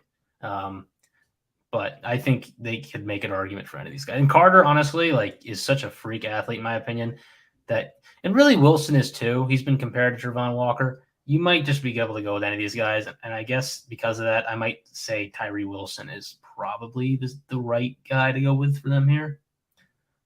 If that's the case, I think Washington would take Michael Mayer at 18, and I would not be a fan of it. Okay. All right. Setting yourself up for disappointment. Nice. Or expecting disappointment. All right. So that leaves a good number of quality players still on the board here. Obviously, we're not picking anybody who's currently slated to be in the playoffs because, I don't know, maybe this is a weird take, but personally, I just feel like the mock drafts this time of year should be reserved for the teams who are currently, they're not out of contention because obviously there are teams here who might still make it. I mean, pretty much anyone from the Lions through Washington still have anywhere from a decent to outside shot to get into the playoffs. But I just feel like mock drafts right now should be reserved for the teams who are the fans who are not looking that far forward, or who are looking that far forward. If you're hoping for a playoff spot, then that's your optimism right now. And if you're not looking at a playoff spot realistically, then mock drafts are your optimism right now. So that's just, I don't think there's any like real logic to it. It's just like a little thing for me. But all right. So any closing thoughts on this offseason preview? I mean, we've looked at some of the top guys in the draft. We've looked at some of the top guys in free agency. The things we haven't really looked at are guys we expect to be released or potential trade options. But, we can save that conversation for another day, perhaps as we get a little bit closer. So anything else that you want to comment on before we call it a 3-hour show? Yeah. I mean, I wouldn't be shocked if Bijan Robinson sneaks into those top 18 picks either. I think there's a lack of depth in this draft beyond like some of the top end players. So teams could be picking running backs higher than we think. Another guy that I think a lot of people have mocked is Joey Porter Jr. like pretty early on. I'm not as high on him. I don't think the analytics community is going to be as high on him. I'm not certain the scouting departments are going to be as high on him because he's just kind of he's a good man corner. He has a lot of highlights. He breaks up a lot of passes, but there are some boo-boos on his tape too. He's aggressive, and I don't even want to say Trayvon Diggs because Diggs is actually like a really good player now. He's more undisciplined than that. So we'll see. He's a good player. I have him more of it as where PFF has him, like an early second rounder type guy. So where would you put the 2 tight ends out of Georgia right now? You mean? Well, there's only one right now because Brock Bowers is next year. He's not eligible. Okay. So he's going to be like a top 5 player next year, probably. Darnell Washington for me is probably in like the 40 range, 45 range, something like that. They have him low. Another player that Mike Renner has said he needs to change where he is. He's going to be higher on their board. But Kincaid and Musgrave are not going to be far behind. Those guys are both very solid players. And Michael Mayer, I don't like having him this high, but I have him in the mid-20s just because I do think that there's like a minimal chance that he's not an impactful player. I don't know that he'll be like a high impact player, but I don't know, like his floor is Kyle Rudolph. And I think this draft it's missing kind of that 20 to 40 range of strength. There's like a lot. There's minimal like first, second hybrid players where you like feel good in that range to take them. So Darnell Washington is a guy that I'm very, very intrigued by. And I think he moves the needle for me in a way that a lot of tight ends don't. I want to do a deeper dive on him. But to me, it's so rare to have a guy who has legitimate threat in the passing game and can come in with that ceiling as a blocker as well. I just think the ceiling on a player like that justifies something that I wouldn't normally want to do with a tight end. I don't know. I don't know how everybody else feels about it. If you got him in your 40 range, I mean, that's comfortably a second round pick. Yeah. But a big part of it for me is I have not watched any interviews with him. That's always a huge part. As not a formally trained scout, that is such a massive part of how I consider players, because like my asset, so to speak, with this is scouting personality, and I don't get to be the one asking the questions, but I just see how they respond. I see how they're wired. I usually have a pretty good snap judge of character, and that will be a huge part of it. But from a physical standpoint and what he's already shown in the SEC, that's a player that I'm really, really interested in, and I'm curious to see how his process goes. I might have him too low. I wrote a scouting report on him. I have like a full 1.5-page report. It's very detailed. Really broke him down for SIS. He's my assigned player, and I gave him a relatively high grade.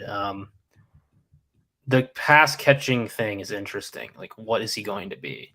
And he might be like too big to do it consistently. It's weird. He moves really well, but then he needs to take a break, and they don't keep him in hurry up situations because he can't do hurry up situations.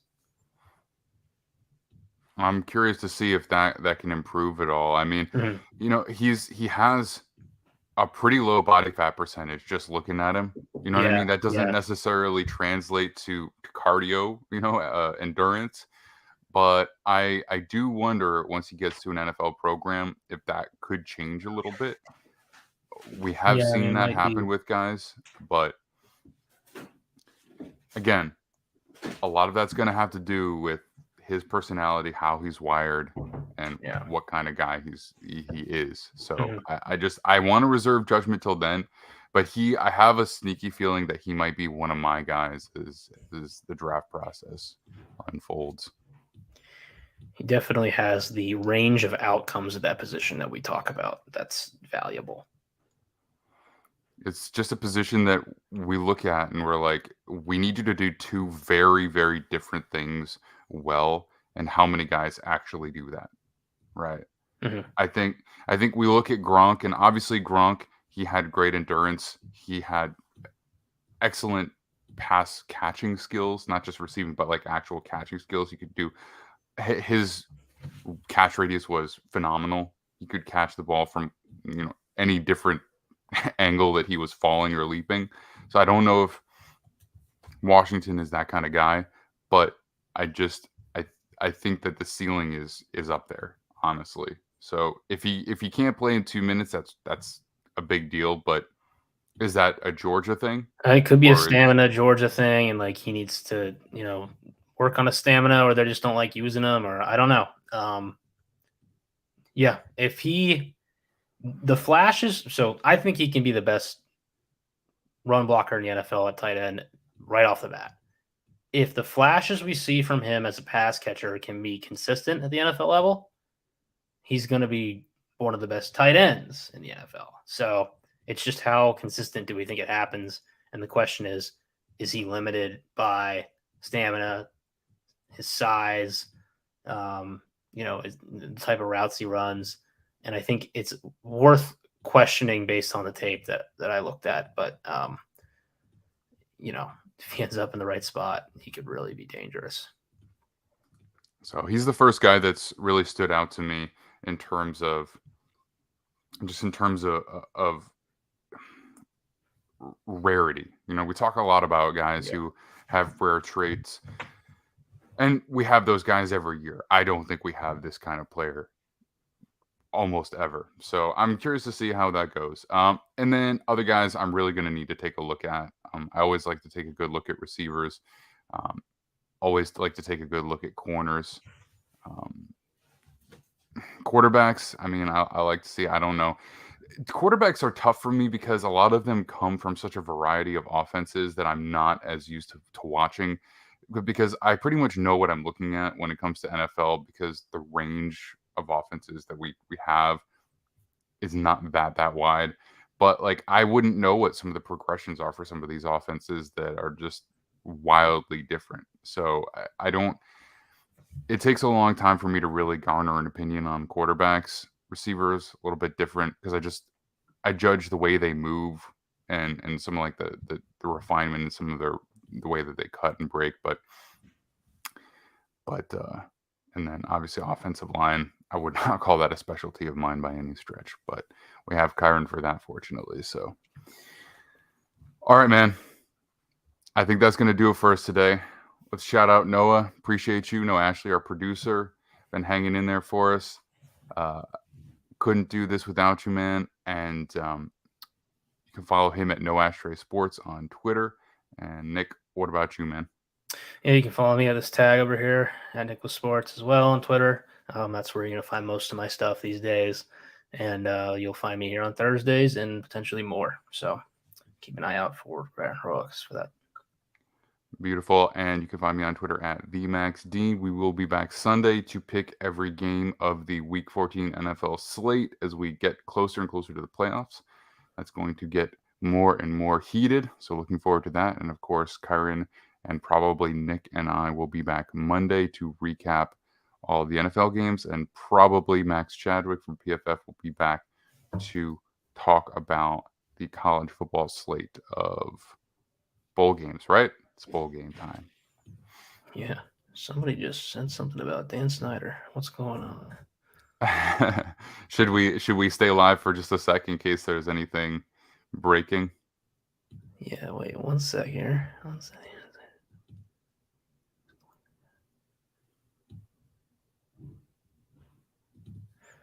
Oh, okay. So Bruce Allen is talking right now. There's some interesting stuff being said too. Okay. All right, you can take a look at that off air. Yeah. All right, everybody. Fair. Appreciate y'all for hanging tough with us. If you didn't watch the whole thing, you can go back and check out any of the individual free agency breakdowns or the mock draft as well. And we will see you all this Sunday.